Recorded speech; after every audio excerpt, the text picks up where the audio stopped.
Chapter 85. Everyone changed to another hiding spot. Ahu looked back into the distance. That was the direction of the Spirit Wind Valley, although it was already out of sight.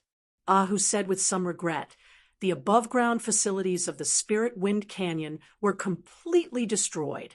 Fortunately, the various underground mineral veins, including the cloud-patterned stones, were not damaged.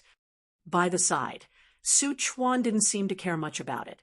Even if the Sacred Sun clan were to occupy that place, they wouldn't go as far as to wreak havoc. If they want to vent their anger, they wouldn't go as far as to vent it on a tiny little Spirit Wind Canyon. Destroying some of the buildings left behind by our clan would be enough. As long as the secret of the Jade Essence is not leaked, it will be fine. Even if they occupy the Spirit Wind Valley, they will only use it as an ordinary resource to mine. Looking at Yen Zhaoge, Sichuan sighed in admiration. Everyone under the heavens has underestimated young Master Yen in the past. Even without mentioning the important contributions of the internal crystal furnace and the cloud vein gem, young Master Yan's personal strength is already enough to dominate the younger generation. Ahu smiled innocently.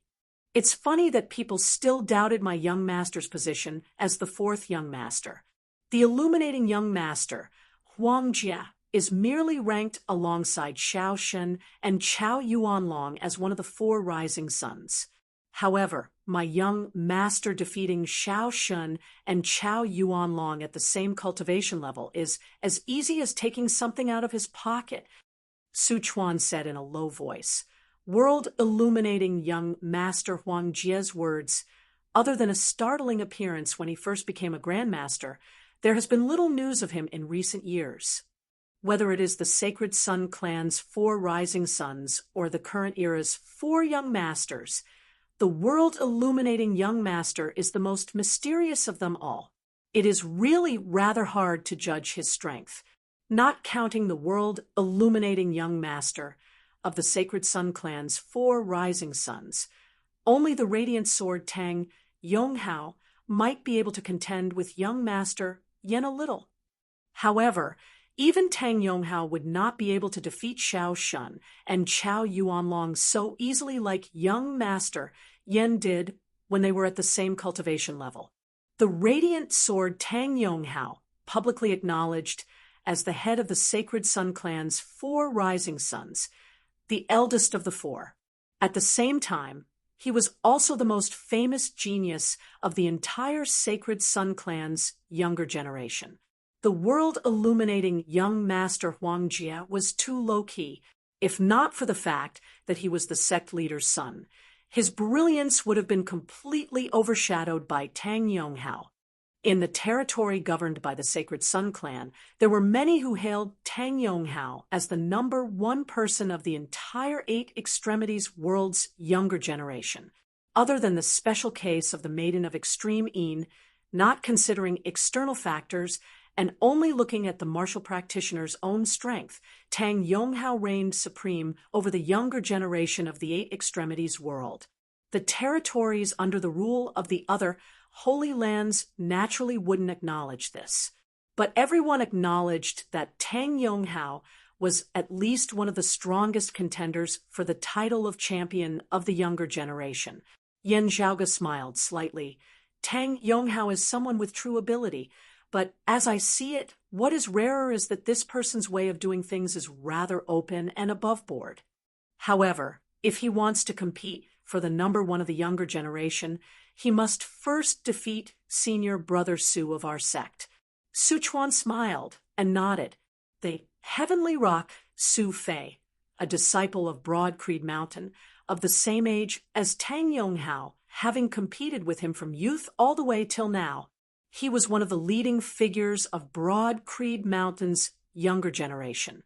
Yen Zhaoge shook his head, unable to help but laugh. Speaking of this, the contest between Broad Creed Mountain and the Sacred Sun clan in the younger generation could be described as a tit against a tat. Su Fei versus Tang Yonghao, Lu Wen versus Xiao Shen, the former Yen Zhaoge versus Chao Yuanlong, etc. Continuing to look at the younger generation, among the representative figures, Si Kongqing also shouldered the heavy burden of resisting Meng Wan. Looking at the older generation, it was also an unceasing conflict of gratitude and enmity. The two sides either had victories or were locked in a stalemate. Truly, you are the wind, and I am the sand, entangled for all eternity, all these years, other than Yan Zhaoge's father, Yan Di, who had suppressed his peers of the same generation. The two sides had always been at each other's throats. Strictly speaking, not counting Yan Di's batch, the Sacred Sun clan still held the upper hand. This was a derivative effect brought about by the clan's overall strength. Su Chuan sighed. I heard that the old chief has thoughts of entering death's seclusion, just that I don't know if he will be able to achieve the martial saint realm. Hearing his words, Yan Zhaoge did not speak. Not counting that Sacred Sun saint whose whereabouts were unknown, even his life and death a mystery, only existing in legends, the only thing Broad Creed Mountain lacked in comparison to the Sacred Sun clan was a martial saint. In that year's confrontation with the Flame Devil World, Broad Creed Mountain's losses had been too disastrous. Fortunately, with the legacy of their predecessors and the sacred artifact guarding the clan, Broad Creed Mountain's guardian grand formation having been maintained for many generations, was also impregnable. Thanks to the heaven diviner Zhan Shilo, while he was still alive, he had preserved the last of Broad Creed Mountain's vitality. Over the years, talents of the clan had emerged in an endless stream, gradually maturing as they had at least not tarnished the reputation of the sacred ground. However, Broad Creed Mountain's greatest sore point now was that after the heaven diviner Zhan Shilo had perished, no martial saint had emerged, transcending mortality and entering sainthood.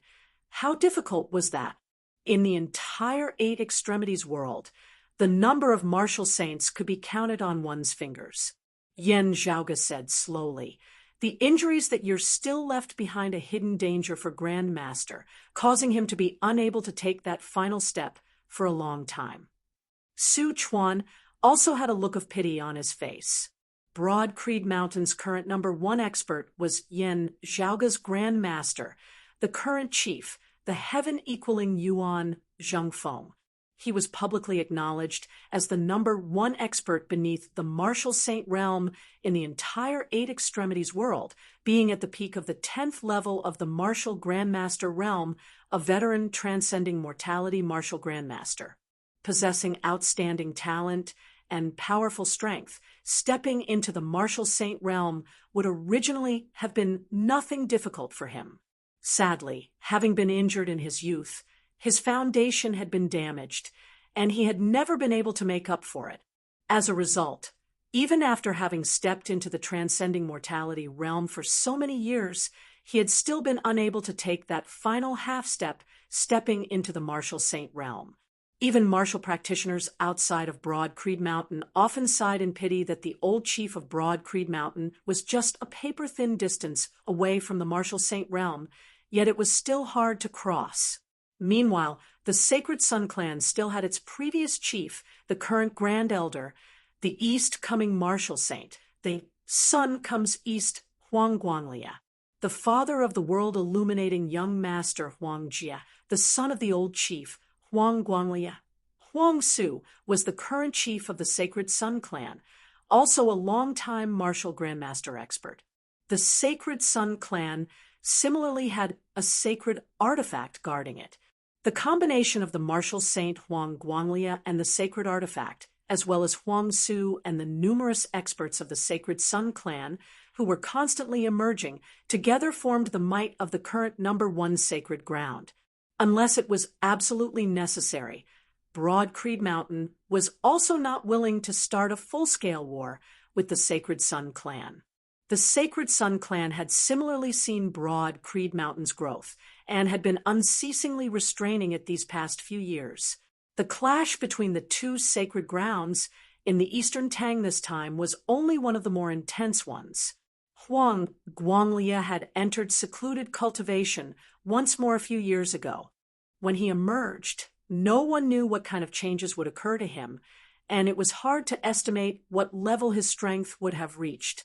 The old chief of Broad Creed Mountain, Yuan Zhengfeng, had wanted to enter death's seclusion and attempt a breakthrough into the martial saint realm, but it was also because the pressure brought about by the Sacred Sun clan was growing greater and greater. Therefore, even though Xiao Shun had first struck a killing blow, when Yan Zhaoge had truly killed him, Su Chuan and the others would still feel conflicted and uneasy. Yan Zhaoge gazed towards the distant horizon in the direction of Broad Creed Mountain. Chapter 86 of his many descendants, the most outstanding three were hailed as the Broad Creed Three Heroes. This was Yan Zhaoge's eldest apprentice uncle, the first seat of Broad Creed Mountain's disciplinary hall, the Iron Lion King Shi Tai. Yan Zhaoge's second apprentice uncle, the first seat elder of Broad Creed Mountain's assignment hall, Hidden Dragon Fang Zhuan, as well as Yan Zhaoge's father, Yuan Zhengfeng's final disciple, the current first seat elder of Broad Creed Mountain's Martial Inheritance Hall, Yan Di, Yuan Zhengfeng, Yan Di and his disciples, as well as the other experts of Broad Creed Mountain. In the Martial Grandmaster realm, their strength actually surpassed that of the Sacred Sun clan. Even excluding Yuan Zhengfeng, in terms of martial grandmasters, Broad Creed Mountain was definitely not inferior to the Sacred Sun clan at all. However, Martial Saint Huang Guanglia was above him. What worried those of Broad Creed Mountain even more was that Yuan Zhengfeng was gradually getting older. Under normal circumstances, Yuan Zhengfeng could only be considered to be in the prime of his life, not old. However, he had injured his foundations back then. Not only did it affect whether he could become a martial sage or not, but it also affected his lifespan. The more time passed, the lower the chances of Yuan Zhengfeng breaking through to the martial saint realm. Of Broad Creed Mountain's other experts of the older generation, Yuan Zhengfeng himself was the one with the greatest hope. Of the senior generation, with Yan Di at their head, there were also those who had hopes of becoming martial saints. However, compared to Yuan Zhengfeng, they needed more time and opportunities. What Broad Creed Mountain lacked the most right now was time. On one hand, it was the pressure of the Sacred Sun clan, and on the other hand, it was also because of his own body, causing Broad Creed Mountain's old chief, Yuan Zhengfeng, to have no choice but to make a decision. In the near future, he would enter closed-door cultivation to break through to the martial sage realm. He would either succeed or die trying. As the son of Yan Di, Yan Zhaoge was extremely clear about the current situation of the clan. He naturally knew what Broad Creed Mountain needed the most right now. Yan Zhaoge's knowledge was unceasingly improved along with his own body as he explored and researched, putting what he had learned into practice, combining pure theory with reality. Yan Zhaoge was currently still in the process of researching how to create a martial saint. It was extremely difficult to transcend mortality and become a saint. Even if there was a way, with the current state of the Eight Extremities world, it would be very hard to satisfy the environmental and resource requirements. However, he had to find the right remedy. Ever since Yan Zhaoge had come to this world and ascertained the environment he was in, the research he had placed the most emphasis on was on the old clan chief Yuan Zhengfeng's old injuries. The importance of this matter far surpassed that of the internal crystal furnace. However, the difficulty of this matter was also much greater. If he succeeded, Yuan Zhengfeng would not only have to recover from his injuries, but he would also have a higher chance of breaking through to the martial sage realm. The pressure brought about by Huang Guanglia's secluded cultivation caused Yuan Zhengfeng and Broad Creed Mountain to have to forge ahead, no longer able to continue following the usual routine.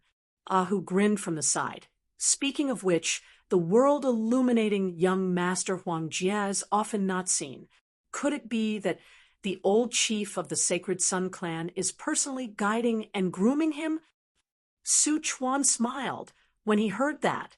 It's not impossible, but it's probably just simple guidance and hands-on teaching. Huang Guanglia doesn't have that much time. Yan Zhaoga narrowed his eyes. The world-illuminating young master, Huang Jie? Interesting. At this time, Su Chuan received a message from his subordinate, and his face turned solemn. Young Master Yan, there are strange movements at the border. More experts of the Sacred Sun clan have entered the lands of the Eastern Tang, their cultivation bases unknown. Yan Zhaoga nodded. Regarding our position, release some fake news to confuse the other party. Keep in touch with our sect. We need reinforcements and help to cover our tracks. Su Chuan answered, I understand. Yan Zhaoga gazed at the defensive lines of the Eastern Tang Kingdom's capital, Jingyang City, his gaze distant. They moved about unceasingly. During this time, they also encountered the Sacred Sun clan's forces, but very quickly broke through and killed their way out, after changing their hiding location. Once more, Yan Zhaoga and the others suddenly received news. The Eastern Tang's first prince, Zhao Yuan, had been surrounded by the Sacred Sun clan martial practitioners. Yan Zhaoga revealed an expression that looked like he was smiling whilst also not, raising his brows slightly. While brother Zhao Yuan does not have the title of supervising crown prince, at this time he should also make use of this chance to show off his abilities. Uncle Zhao is out on a campaign. Why did he come out instead of remaining in Jingyang City, giving the chance to the third prince, Zhao Sheng, for nothing? Su Chuan answered somewhat vexedly. When Prince Jin, Zhao Shilai, retreated, he destroyed a few of the Jingyang Grand Formation's spirit patterns along the way. Another martial grandmaster of the Eastern Tang has to sit over Jingyang City. Zhao Yuan and Zhao Sheng have both come out on orders to repair the spirit patterns. Looking at Yan Zhaoga, he said in a heavy tone, Our clan's elder, Yan, has brought our clan's martial practitioners out of the city to help exterminate the remnants of the Sacred Sun clan and Zhao Shilui's forces. We had originally thought that it would be very safe, but because of Xiao Shun's death, the Sacred Sun clan increased their forces, and so we encountered them all at once. Yan Zhaoga asked, Since that is so, then what about Yan Su? He doesn't care? Su Chuan said dryly, The third prince, Zhao Sheng, met with danger first. Elder Yan has already gone over there to reinforce him. I'm afraid that he won't be able to rush over to help the first prince in time. Yan Zhaoga smiled, but did not speak, lowering his head to look at the map. It's not far from us, Ah. Frowning, Su Chuan looked at Yan Zhaoga. Young master, Yan, if we have the ability, we naturally have to help. Yan Zhaoga snapped his fingers, taking the lead and striding forward. Su Chuan laughed bitterly. Whatever you say, young master Yan. Today, this Su is risking his life to accompany the nobleman. Yan Zhaoga and the others traversed through the mountains, very quickly feeling the great earth up ahead shaking. The air before them even seemed a little scorching hot, the roiling waves of heat growing stronger and stronger. The unique characteristics of the Sacred Sun clan's martial Dao, Yan Zhaoga, and the others all had a rough idea of what was going on. Continuing to advance, they indeed saw that at the foot of a mountain in the distance, two groups of martial practitioners were currently engaged in an intense battle.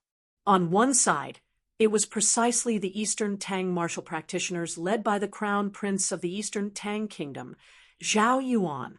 And on the other side, it was naturally the Sacred Sun clan martial practitioners. The Sacred Sun clan had more martial practitioners, and their individual strength was also greater. The situation that Zhao Yuan and the others were in was already extremely precarious.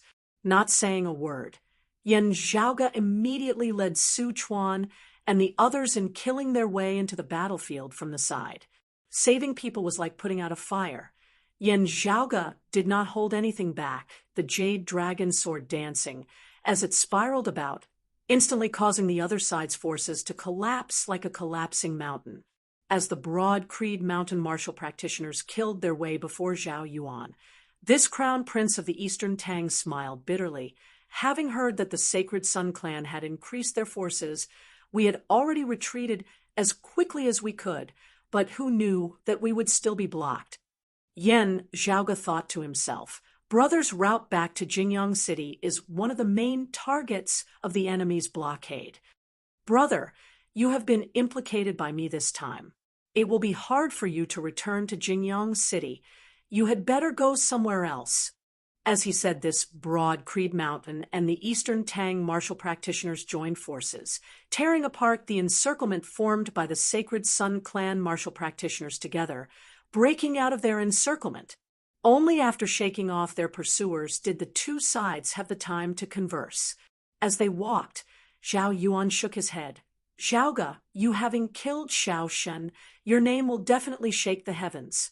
It's just that the Sacred Sun clan's vengeance must also be careful. Implicated by me was not just referring to the Sacred Sun clan. As Yen Zhaoge was thinking this, his heart suddenly leapt. Hu, Su Chuan, and the other Xiantian martial scholars all gazed into the distance. There, a great golden sun slowly rose up from within the towering mountains. Within the great golden sun, a figure gradually appeared. It was a one-eyed old man with a square face and big ears, dressed in a golden robe. Chapter 87. Looking down from above, his gaze finally landed on Yen Zhaoge. As expected, you've come. Let's see where you can run off to this time. Yen Zhaoge, how dare you? First, you shielded my Sacred Sun clan's traitor disciple, and now you actually dare to kill a disciple of my Sacred Sun clan. You must pay with your life for Xiao Shen's. Being stared at by the other party, Yen Zhaoge's entire body heated up, feeling as though his internal organs were on fire, as though his entire body was about to combust. Yen Zhaoge's expression did not change. What you mean is that I have to obediently stretch out my neck and let Xiao Shen kill me. Xiao Shen wants to kill me, so I kill him. It's that simple. The one-eyed elder raised his eyebrows, a fierce light appearing in his eyes. Looking at his expression, it was as though if the person before him was not broad Creed Mountain's Yen Zhaoge, but a martial practitioner from a small clan, dying at the hands of his Sacred Sun clan would be an honor. The other party stared coldly at Yen Zhaoge. Oh, then this old man will also kill you now. I want to see what you can do. Can you kill this old man? Yen Zhaoge smiled, not saying a word. A voice resounded from behind. You can't kill him. Amidst the surging winds and clouds, a powerful aura appeared. A figure walked through the air. When he had first spoken, he had still been quite a distance away, but before his words had landed, he had already neared. It was a wizened old man, his hands behind his back, his footsteps neither fast nor slow. Yen Zhaoge smiled. Elder, I'll be troubling you. The wizened old man waved his hands. It's fine. He came before the one-eyed elder, saying mildly, This old man also wants to see how you will kill my broad Creed Mountain disciple in front of this old man. Seeing this wizened old man appear, Su Chuan instantly let out a sigh of relief. Our clan's reinforcements have also arrived. Young master, Yen indeed won't take the risk lightly. Everything he does, he has a card up his sleeve. The Sacred Sun clan's reinforcements had entered the Eastern Tang Kingdom. Having received the news that Yen Zhaoge had killed Xiao Shen, broad Creed Mountain naturally wouldn't sit idly by. It was just that both sides needed some time to react. In comparison, while the Eastern Tang Kingdom was still in the Heaven Domain, it would still be easier for broad Creed Mountain's reinforcements to arrive. However, the two sides were currently fighting on the battlefield, and it was difficult to distinguish one from the other. As for how one could accurately judge the other's movements and determine the other's position, that would depend on the strength of the respective powers in the Eastern Tang. From this perspective, with Zhao Yuan having met with danger and Yen Zhaoge having been ambushed, Yen Su at the very least had to bear the responsibility of not doing his job properly and not being able to properly investigate the enemy. Su Chuan felt a slight chill in his heart. Did Yen Su really do it on purpose? He's gone mad. Even if he argues that it was just a mistake, he still has to bear some responsibility. However, what caused Su Chuan to let out a sigh of relief was the fact that Yen Zhaoga had indeed long since been prepared for this. Taking the risk, he had gambled correctly, looking at the broad creed mountain martial grandmaster opposite him. That Sacred Sun clan elder said coldly, "Our cultivation levels are similar. Can you protect him?" As he spoke, he raised his palm. The golden sunlight that filled the sky converged into a ball and gathered in the center of his palm. Then he slammed his palm down as if he was lifting up a sun and smashing it down. For him to execute the heaven-striking palm, it would be even more powerful than that martial grandmaster of the Sacred Sun clan of the Spirit Wind Canyon. Zhao Yuan and the others present were extremely nervous, just as the one-eyed elder had said, with both sides having similar levels of strength, one side wanting to kill, the other wanting to protect. The protector would be placed in an absolutely disadvantageous position, with the initiative being in the hands of the enemy. It was even possible that because he was focused on protecting the target, he would be unable to attend to one thing and lose sight of the other, revealing a flaw in his defense, allowing the enemy to take advantage of it, causing him to lose himself instead.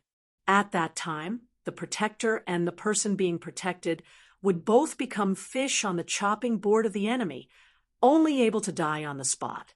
That emaciated elder's expression, however, was calm and unhurried. Since this old man has appeared here, I have the confidence to protect the safety of my clan's disciples by myself.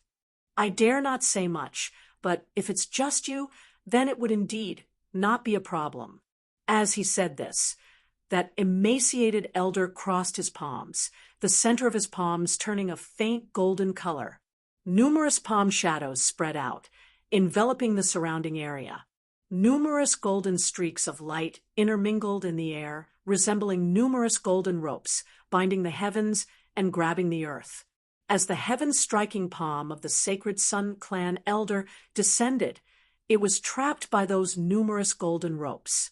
The extremely tough, extremely fierce palm was also unceasingly worn down by the extremely soft, extremely tough force, unable to break free.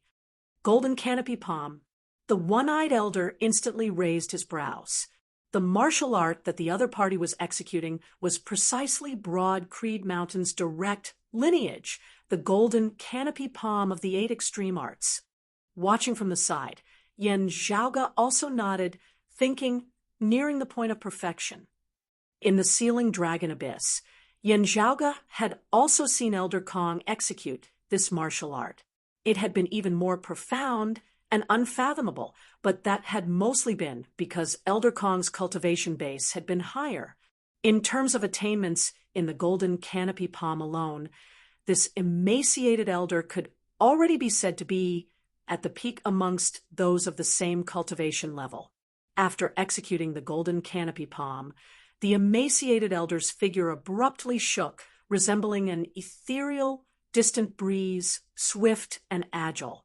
This was yet another supreme martial art of the 8 extreme arts, the wind-fire calamities. The fire calamity exerting force, the wind calamity movement technique. At this moment, the emaciated elder had even completely sealed off the path of his opponent's sneak attack with the leap of the rising sun. That Sacred Sun clan elder was enraged to the point of erupting. The other party's strength was similar to his, but his fighting style was extremely flexible, causing him to be unable to exert his strength. It would be very difficult for the emaciated elder to defeat him, but he also had no way of breaking through his defenses, let alone victory. Even if he wanted to deal with Yen Zhaoga and the others, he could only stare helplessly. "Zhaoga, you guys leave this place first," the emaciated elder said mildly as he dispelled his opponent's attacks. Yen Zhaoga, and the others immediately retreated. With the two martial grandmasters going all out in their battle, just the aftershocks alone would be able to sweep through and destroy the surrounding area. However, they had not gone far when an irascible, ear-splitting voice suddenly resounded. "You can't leave." Hearing this voice, Yen Zhaoge instantly raised his brows. The ghost hatchet elder, Han Shang. Under such a situation, he actually dares to appear? As the black fog surged, an old man with long hair and beard suddenly appeared. His terrifying aura was not inferior to that of the two martial grandmasters currently clashing here in the slightest. It was precisely the ghost hatchet elder, Han Shang, who had briefly appeared in the ceiling dragon abyss back then, and was somewhat related to Yi Jing. As the ghost hatchet elder Han Shang appeared, his gaze also fell on Yen Zhaoge. Looking over, Yen Zhaoge saw that within the other party's gaze, other than irascibility, there was also some greed and probing. "He wants a certain thing on me." Yen Zhaoge's thoughts flashed at lightning speed as he instantly came up with a guess. Not thinking carefully, Han Shang had already let out an enraged roar. Extending his palm as black chi agglomerated, a massive hand that obscured the heavens and concealed the sun grabbing down towards Yen Zhaoge's head. The emaciated elder instantly frowned as he executed the wind-fire calamities, his figure turning as he blocked before Han Shang. His golden curtain palm expanded, instantly enveloping Han Shang within as well.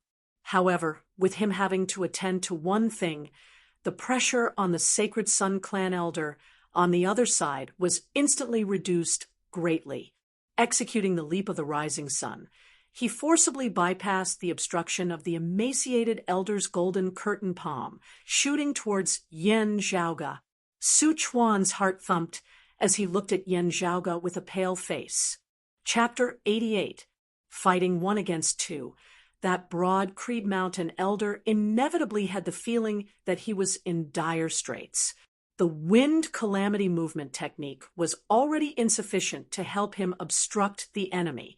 The elder sucked in a deep breath, an abnormal flush suddenly appearing on his shriveled face, resembling blazing fire burning the heavens. The elder's figure stood in midair, his small frame suddenly seeming as tall as the heavens and the earth.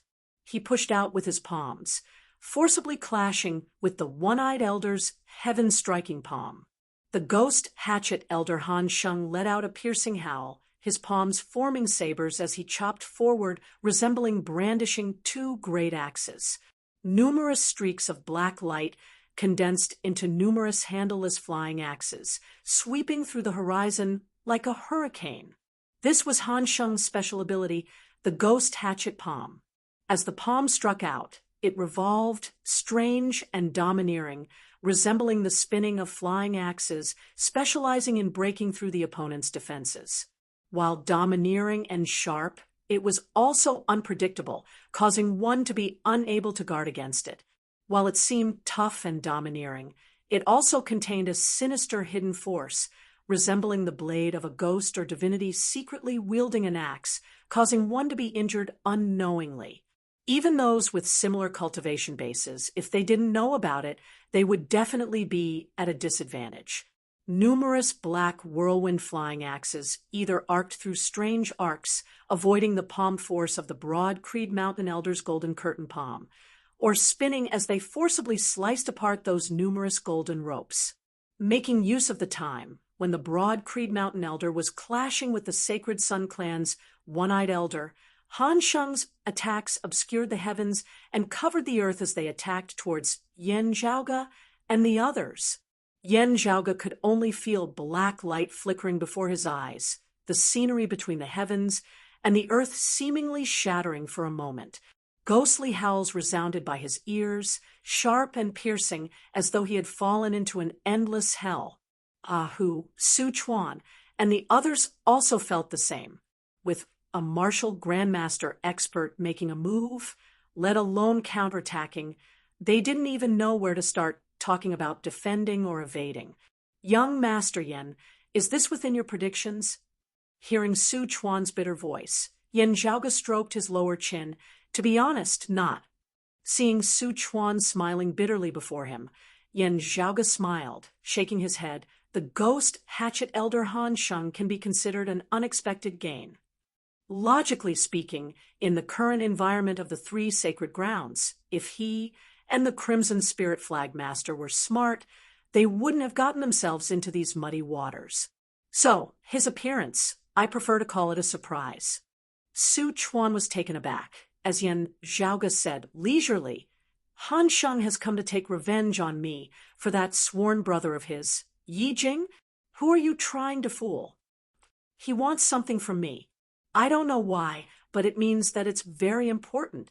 The giant black axe was spinning at this moment and was already in front of him. Each of the giant axes looked larger than an ordinary house. They spun as if they could cut through the heavens and earth. Yen Zhaoge's expression, however, did not change as he snapped his fingers. That thing is even more important than what I already knew of, containing secrets that I did not know of before. Tell me, isn't this a surprise? Before he finished speaking, the situation suddenly changed. In the sky above everyone's heads, the clouds suddenly gathered and turned golden. In the center of the golden clouds, there seemed to be a giant vortex. Clouds condensed in the vortex, forming a giant foot that descended from the sky. The sole of the foot was so huge that it covered the sky and the earth, as if it was a gigantic god.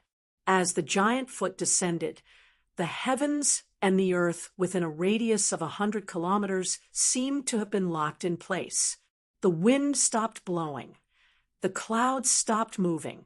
Even the sunlight seemed to have transformed into a tangible, bright crystal. 100 kilometers away, a monstrous wave of air surged, expanding unceasingly in all directions, even the rocks of the mountain peaks shaking as if on the verge of collapse.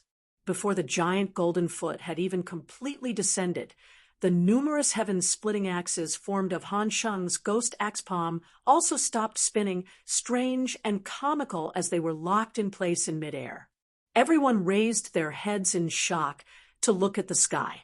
Only Yen Zhaoge and that martial grandmaster of Broad Creed Mountain had their expressions as per usual. Looking at that giant golden foot, Yen Zhaoge smiled and bowed. "Eldest apprentice uncle, you've come." Hearing Yen Zhaoge's form of address, everyone else was shocked. Han Sheng could only watch as the giant golden foot shook, as the black axes formed of his palm broke apart one by one. Iron Lion King Shi Tai, that one-eyed elder of the Sacred Sun clan, was similarly shocked. Iron Lion, why has he appeared in the East Heaven region's Eastern Tang Kingdom so quickly? That Broad Creed Mountain elder also felt surprised, Xiao Shen having been killed by Yen Zhaoge. While the Sacred Sun clan sent reinforcements as soon as possible, isn't Elder sure a little too fast? Su Chuan, Zhao Yuan, and the others were all overjoyed. Elder sure. While the newcomer had not shown his face, everyone present already knew his identity. One of the Broad Creed three heroes, the first seat elder of Broad Creed Mountain's disciplinary hall. A martial grandmaster expert renowned throughout the entire Eight Extremities world, the Iron Lion King Shi Tai. His cultivation base was even above that of Broad Creed Mountain's East Heaven region's first seat elder, Elder Qin, the Sacred Sun clan's East Rising Lord, and the others. While Shi Tai had not shown his face, with his actions, no one had any doubts about him. A deep, resounding voice resounded from within the clouds. "Let's settle the matter before we continue our conversation." Saying thus, that giant golden foot continued descending. Below the giant foot, the space shook unceasingly. Looking from afar, it seemed distorted, as though it might collapse at any moment. The giant foot formed of the clouds was currently condensed to the point of resembling Vajra. As this foot descended, it trampled everything in its path. Everything it came into contact with was trampled into smithereens. The ghost hatchet elder Han Sheng had long since turned tail and fled. The person before him was not the Yen Su who had been unable to do anything to him despite his enmity with him. Rather, it was an existence much stronger than Yen Su. However, the more Han Sheng ran, the slower his body became, the heavier it became. Focusing his gaze, he found that it was as though he was walking on the spot, completely unable to move in the slightest. A short distance, yet a distance as far as the horizon. Standing by the side, Yen Zhaoge and the others saw that giant golden foot descend from the heavens, trampling the ghost hatchet elder Han Sheng, this martial grandmaster. Beneath its foot, the giant golden foot formed of the clouds changed illusory, directly transforming into a cage, suppressing and capturing Han Sheng. Within the sky, the clouds dissipated, gradually revealing a person. The newcomer was tall, even half a head taller than who had already been big in the first place. His skin was dark, resembling bronze. As he stood there, his tall frame resembled a black iron tower that had been forged from iron. He had a square face, his facial features as though they had been carved by a knife or hatchet. While not all that handsome, he was masculine and mighty to the extreme. The newcomer's appearance had long since spread throughout the world.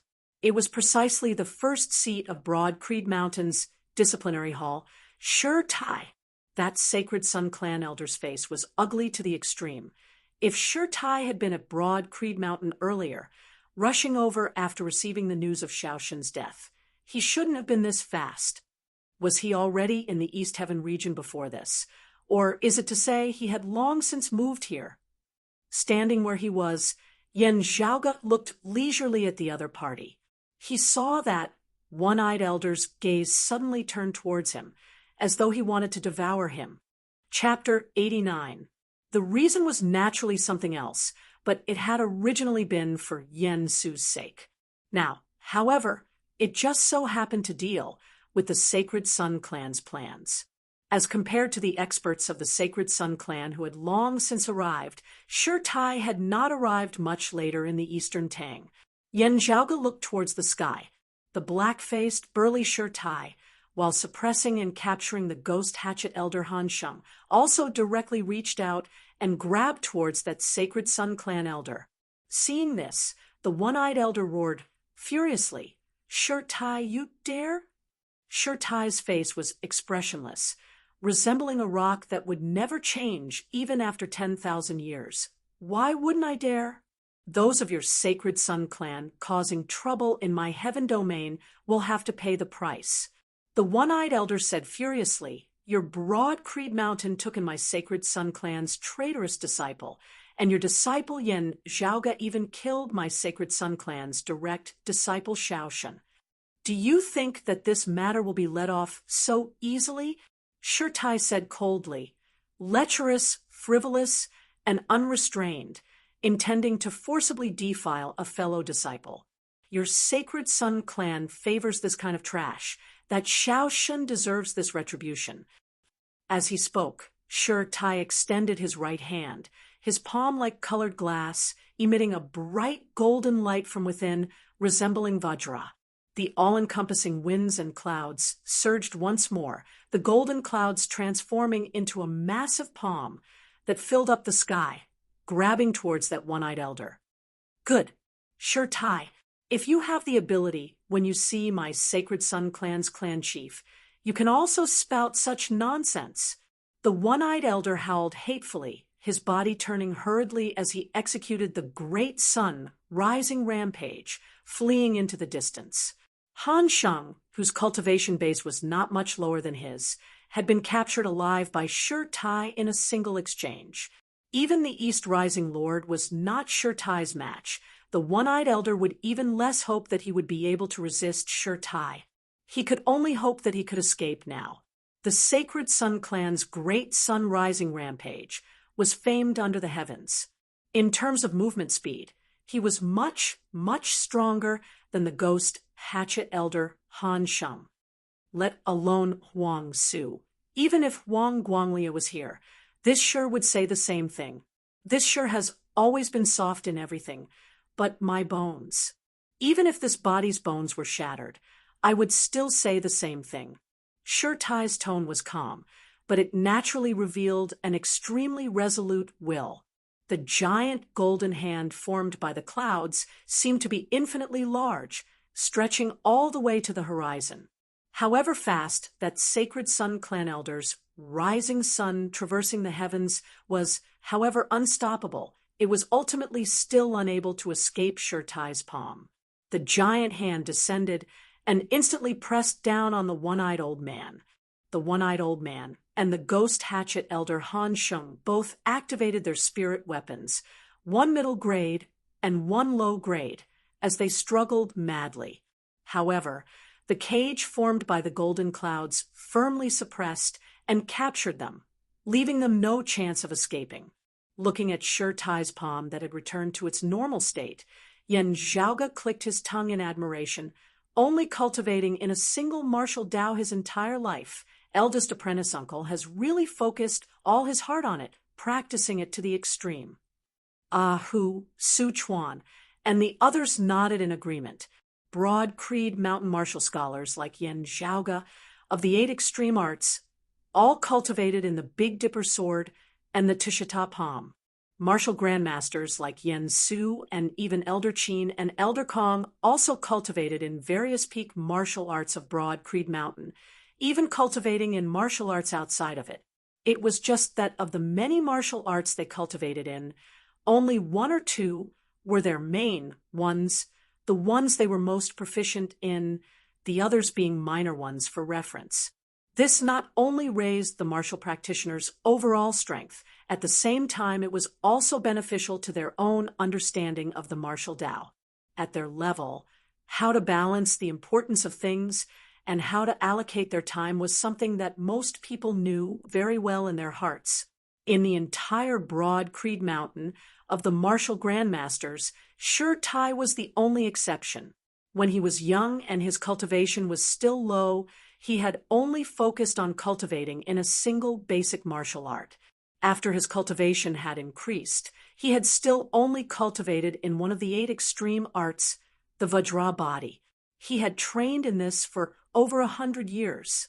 Sure Tai had gone through many trials and tribulations, from a young disciple of Broad Creed Mountain to his current position of being one of the clan's bigwigs, but had only cultivated in a single martial art. In terms of strength, Yan Zhaoga's father, Yan Di, was even above his eldest apprentice brother, Sure Tai. He was proficient in all of the 8 extreme arts, one of only 4 people of Broad Creed Mountain in the current world. However, in terms of attainments in the Vajra body alone, facing Sure Tai, even Yan Di would have to sigh in admiration. Sure Tai's attainments in this martial art had long since surpassed all of Broad Creed Mountain's previous generations, fully deserving of being the number 1 person in all of history. Under his constant research, the diamond body was continuously improved, and he surpassed his predecessors by eliminating the impurities and retaining the essence. In the past, the 8 extreme arts stood side by side. Now, of the 8 extreme arts, the Vajra was number 1.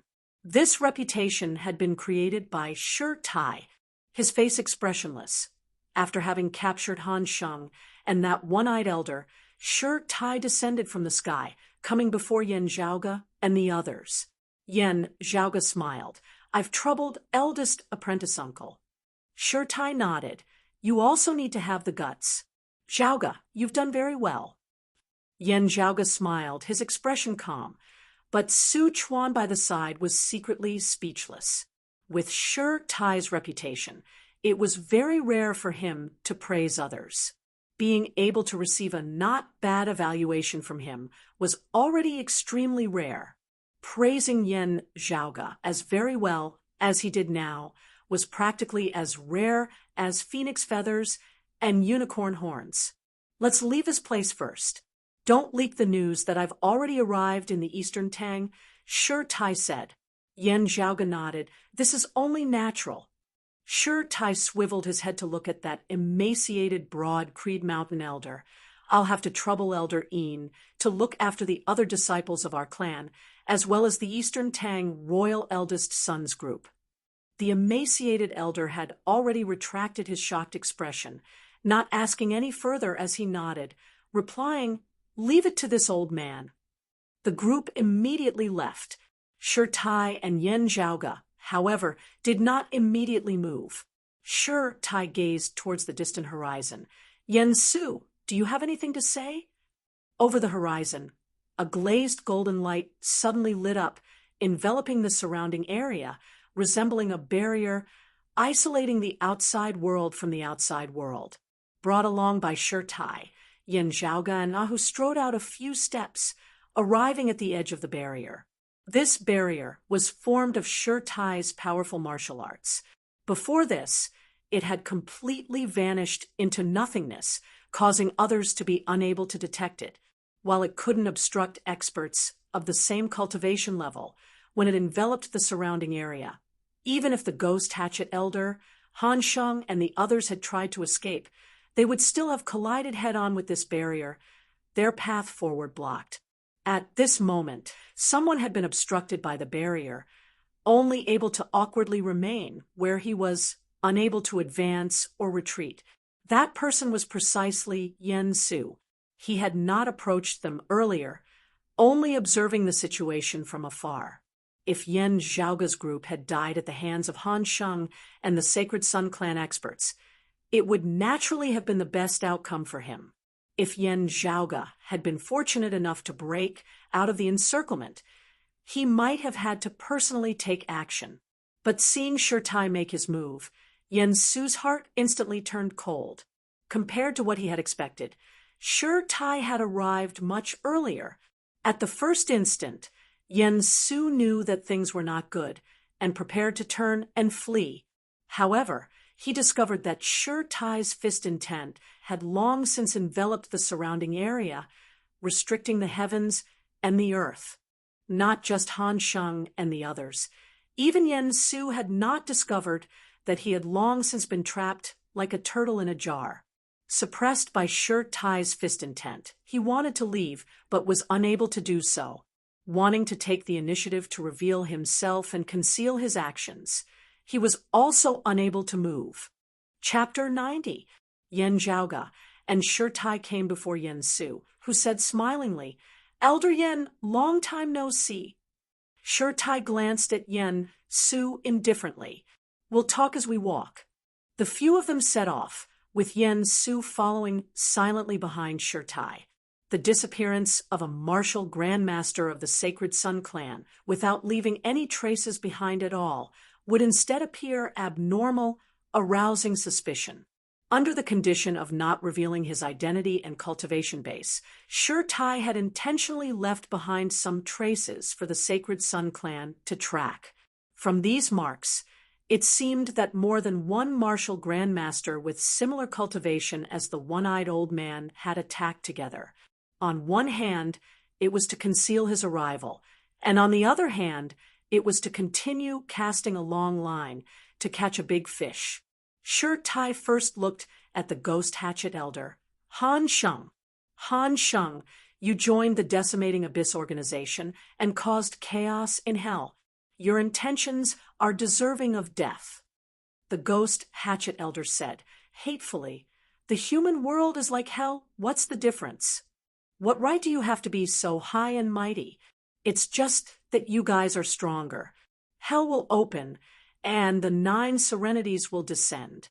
We'll destroy this world and create a new one. When that time comes, we'll see who's the ruler."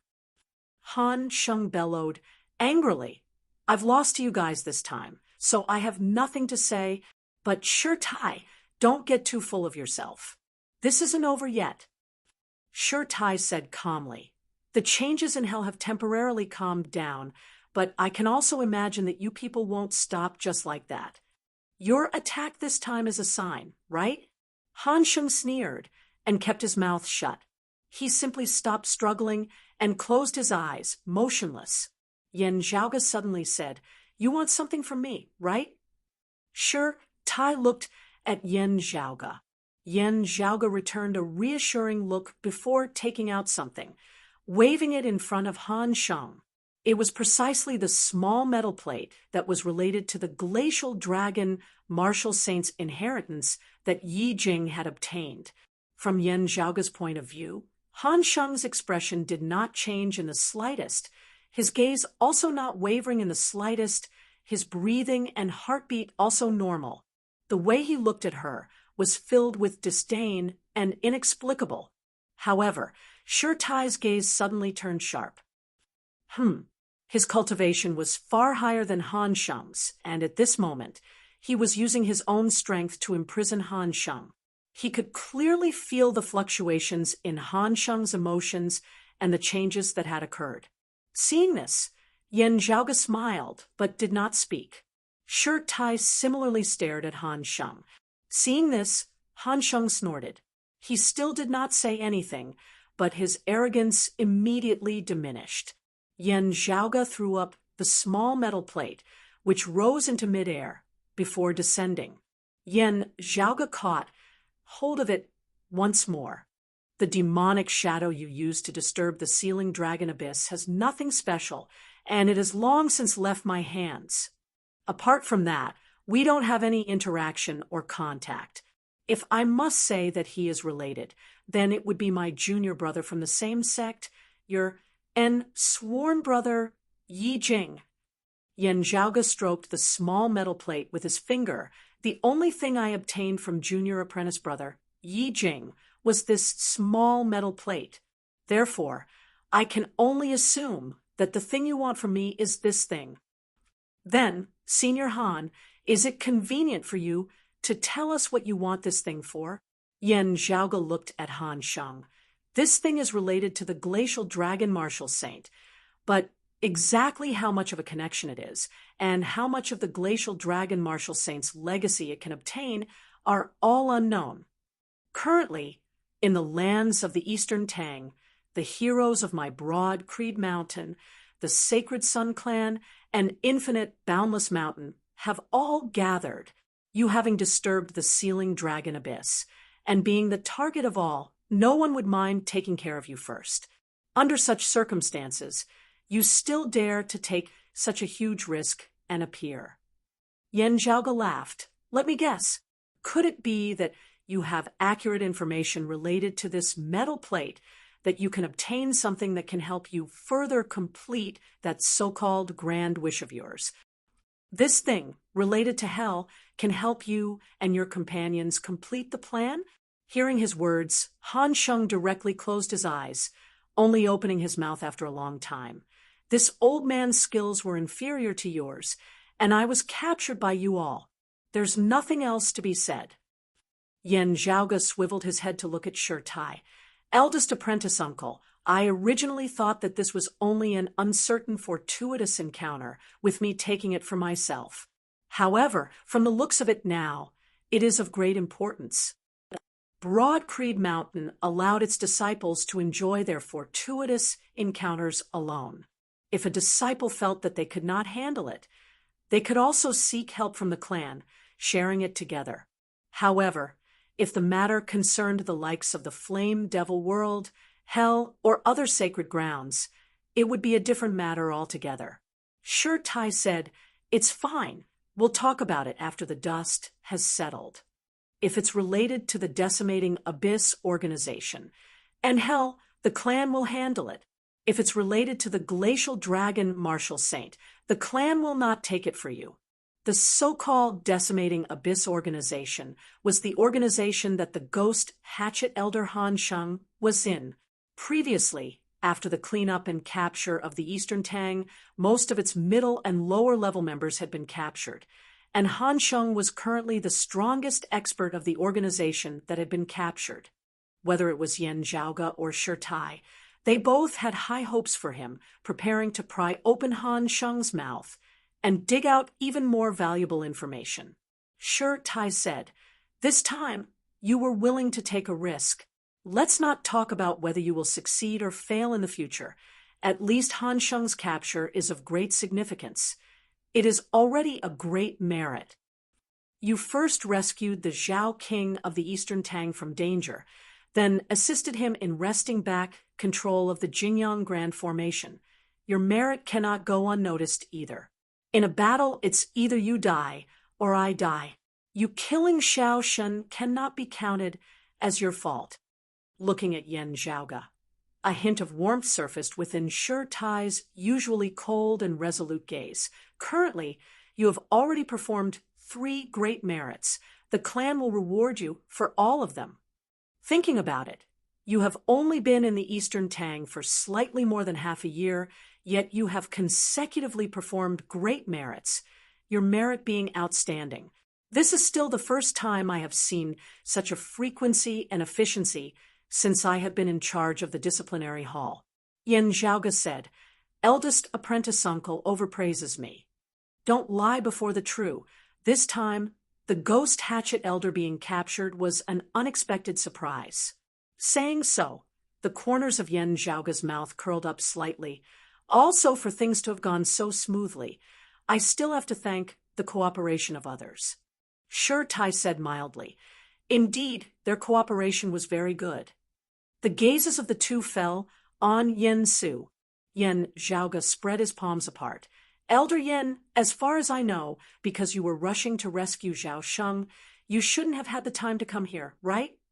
At this moment, Yen Su had already completely calmed down, his expression calm, after this old man saved the Eastern Tang's 3rd prince.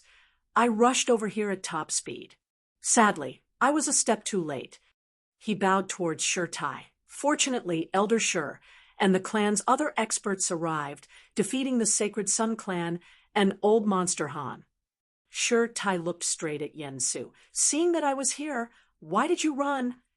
Yen Su said slowly, "This subordinate did not handle matters well, not properly investigating the enemy, resulting in the Sacred Sun clan rampantly rampaging through the territory of the Heaven Domain that our clan governs. My broad Creed Mountain's fellow disciples having come to reinforce us, yet lagged behind the Sacred Sun clan's martial practitioners in terms of mobilization. This subordinate bears a responsibility that cannot be shirked. This subordinate had originally already been feeling uneasy. Suddenly seeing Elder Shi, I felt even more ashamed and panicked, unable to help but cover my face and leave.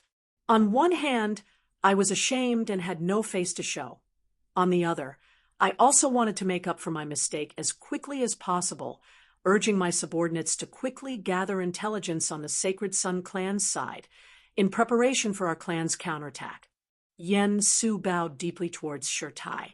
This subordinate did not handle matters well, being mediocre and muddle-headed.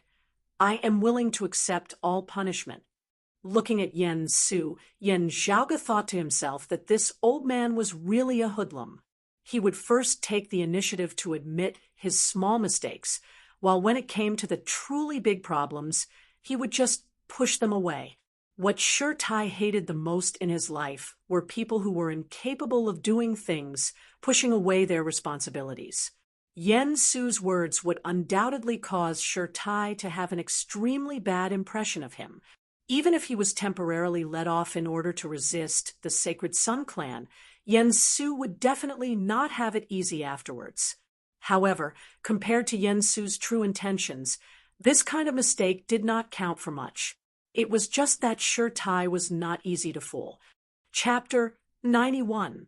Its raw materials were scarce, and its production was not easy, so it was extremely rare.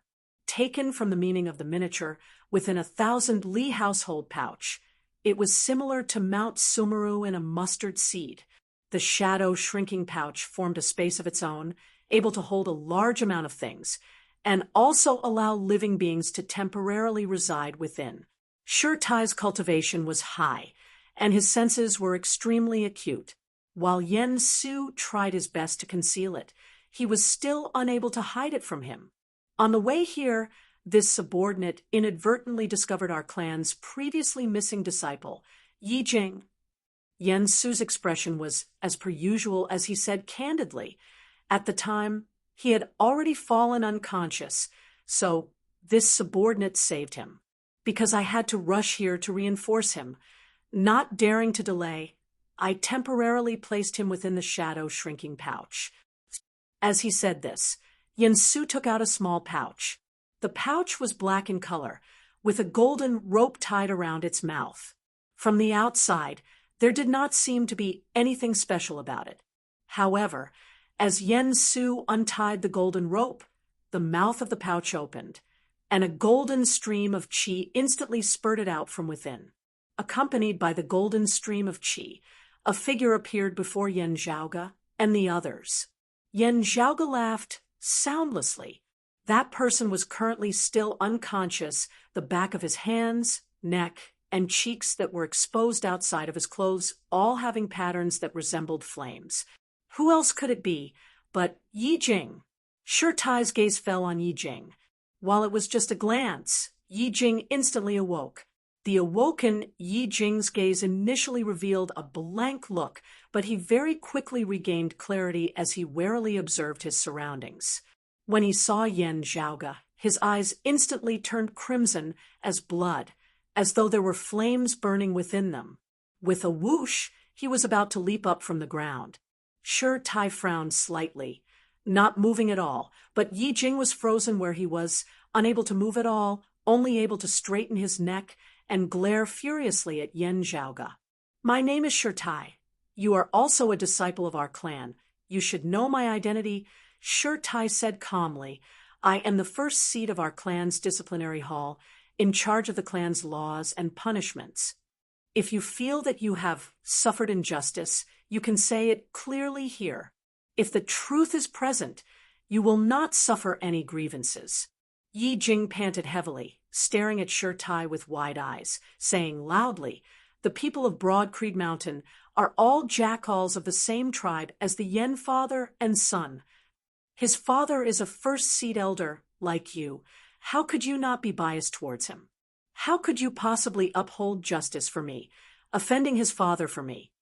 Yen Su was silent at the side, but seeing Yi Jing's reaction, he couldn't help but shake his head inwardly. "If it weren't for Elder Shi, your attitude would have already offended him." Just as Yen Su expected, Shi Tai really didn't care about Yi Jing's attitude.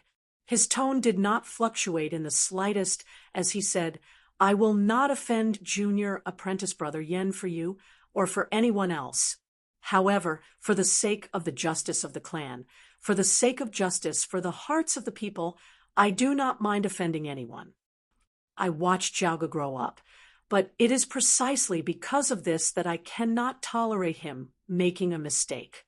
But if it's proven that someone made a false accusation, they'll be treated as an accomplice. Shi Tai said calmly, "I only look at the truth." His might was as heavy as a mountain, as deep as the sea. Just by standing there calmly, he intimidated Yi Jing into silence. His calm words were like 1,000 caddies, hammering on the hearts of everyone present. Yi Jing sucked in a deep breath, glaring furiously at Yen Zhaoge. That year before I had entered the clan, he came to the Eastern Tang and snatched away my childhood sweetheart. Afterwards, when I entered Broad Creed Mountain, he viewed me as a thorn in his side. While tempering in the Sealing Dragon Abyss, he wanted to kill me, but also didn't want to leave behind any traces. Therefore, he set up a scheme, wanting to borrow the hands of others to kill me, pulling up the weeds by the roots. Having failed in one scheme, he came up with another, throwing his internal crystal furnace into the Sealing Dragon Abyss, causing me to perish. I was lucky not dying. In the glacial dragon freezing pond, he tried to kill me again. Harming me time and time again, the two of us are irreconcilable. Yen Zhaoge stood calmly by the side, looking at Yi Jing with neither joy nor anger in his gaze. Shi Tai looked over. "Zhaoge, what do you have to say?" Yen Zhaoge said calmly, "That year, it was junior apprentice sister Lin herself who made the choice. I did not take the initiative to interfere between the two of them. That time with the glacial dragon bone soul, it was because he had previously, without distinguishing between right and wrong, heavily injured junior apprentice brother Lon of the same clan. It was indeed on purpose that I taught him a lesson. As for what happened in the sealing dragon abyss before, I submitted a detailed report to the clan. I believe that eldest apprentice uncle has seen it before. Shirtai nodded. Yen Zhaoga continued. The person the Crimson Spirit Flag Master wanted to kill was me. I had no way of influencing his actions. Even if I had known beforehand that the Crimson Spirit Flag Master had relied on the Seed of Leaf Flame True Fire to locate me from the sealing dragon abyss, making use of it to set up a trap. Yen Zhaoga looked at Yi Jing. You going to snatch the Seed of Leaf Flame True Fire was not something I could influence. You were interested in my target, the Seed of Leaf Flame True Fire. I had been completely unaware of it before. How could I have schemed against you? Yi Jing stared fixedly at Yen Zhaoga, his breathing getting rougher and rougher. Yen Zhaoga shook his head. Of course, I won't deny that even without the Crimson Spirit Flag Master, I would still have taught you to be more sensible in the future. However, at that time, it was not worth it for me to kill you. You were not worth me making a move on. Yi Jing's breathing stopped, the fury and hatred within his gaze instantly blazing even more intensely. Yen Zhaoga met his gaze calmly, his gaze gradually turning cold. As for what happened after you fell into the abyss, it's very simple. The two of us will perform a blood-soul recollection ceremony. Reenact the scene at that time. Eldest apprentice uncle will be the judge. I don't care at all. Do you dare? Yi Jing blurted out. Let's do it. Yen Zhaoga shrugged, turning and bowing toward Shirtai. Eldest apprentice uncle, please take charge. Shirtai did not speak, directly flicking his finger as a streak of light shot into the horizon, transforming into a pillar of light within the air, enveloping both Yen Zhaoga and Yi Jing. Yen Zhaoga neither hurriedly nor slowly pricked his finger, a drop of fresh blood seeping out, transforming into a thread of blood as it flew into the air. Guided by that thread of blood, Yen Zhaoga vaguely felt as though his soul had left his body, ascending to a higher level. On the other side, Yi Jing, under Shirtai's guidance, also did the same. Shirtai said, silently recalling that moment in your heart, it does not depend on what you saw, but rather on the scale of the scene of time. The ritual will naturally discard the unreality caused by the biased emotions in your hearts, as well as the truth that you intentionally ignored. The next moment, in the sky up above, a mirror of light slowly descended. Within the mirror of light, an image shockingly appeared, truly reenacting that scene in the sealing dragon abyss back then. Yen Zhaoga's expression did not change. Yen Su shook his head slightly.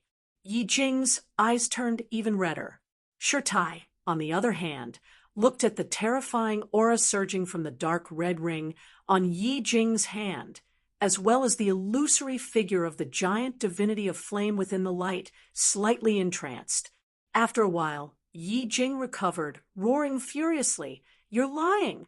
You are indeed the same kind of trash as Lan Wenyan, and Lin Yuxiao, favoring and shielding this dog Yen Zhaoga, he must have intentionally thrown down that internal crystal furnace to harm me."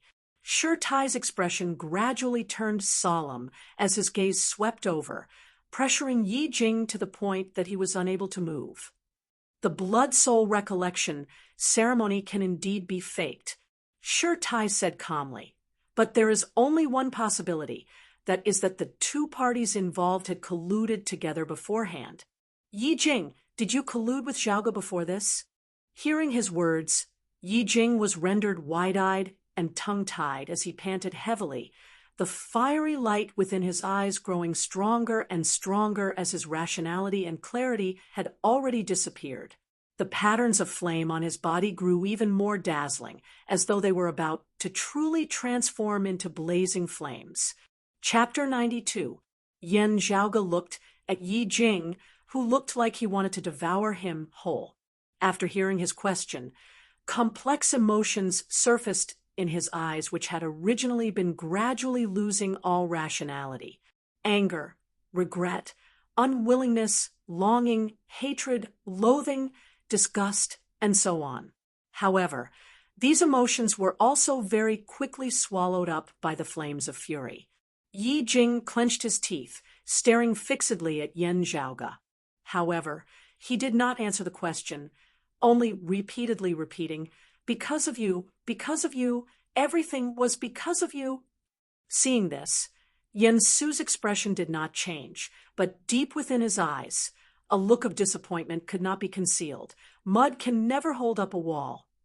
Previously, when he had found Yi Jing, he had not revealed his identity, only telling Yi Jing that he could help him take revenge. However, he needed Yi Jing to cooperate with him. The ghost hatchet elder Han Sheng had been drawn over through Yi Jing. Han Sheng making a move was a pleasant surprise for Yen Su, Yan Zhaoge dying at Han Sheng's hands, and Han Sheng being killed by a broad Creed Mountain expert afterwards, as Yen Su saw it, was the most perfect result. If he had to personally kill Yan Zhaoge, Yi Jing would have to come in handy. However, from the looks of it now, Yi Jing would not be of any use at all. He had clearly already taught him to push the blame for Lin Yushao's death onto Yan Zhaoge's head. However, Yi Jing, whose mind had been clouded by rage, did not seem to think that this was a good idea. As he saw it, what need was there to frame someone? Everything that had happened today had been caused by Yan Zhaoge in the first place. Looking at Yi Jing, Yen Su shook his head deeply within his heart. A person who had lost their rationality was easy to bewitch, but such a person was similarly easy to lose control of himself, causing some unexpected accidents to occur. The principal elder of the Eastern Tang was now deeply feeling the pain of having a pig-headed teammate. Looking at Yi Jing's appearance, Sure Tai also shook his head within his heart. Affected by the cultivation technique that had reconstructed his body, Yi Jing's emotions had become extremely unstable. He was irritable and easily angered, finding it hard to maintain his calm. Did he really not understand everything that had happened in the Sealing Dragon Abyss that day? Not necessarily. It was more that he was not willing to believe it.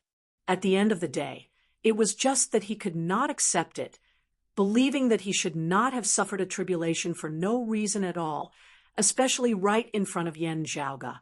Having suffered a tribulation, someone must have harmed him.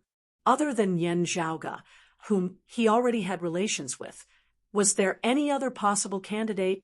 From a certain point of view, he was just venting his anger and looking for a place to vent.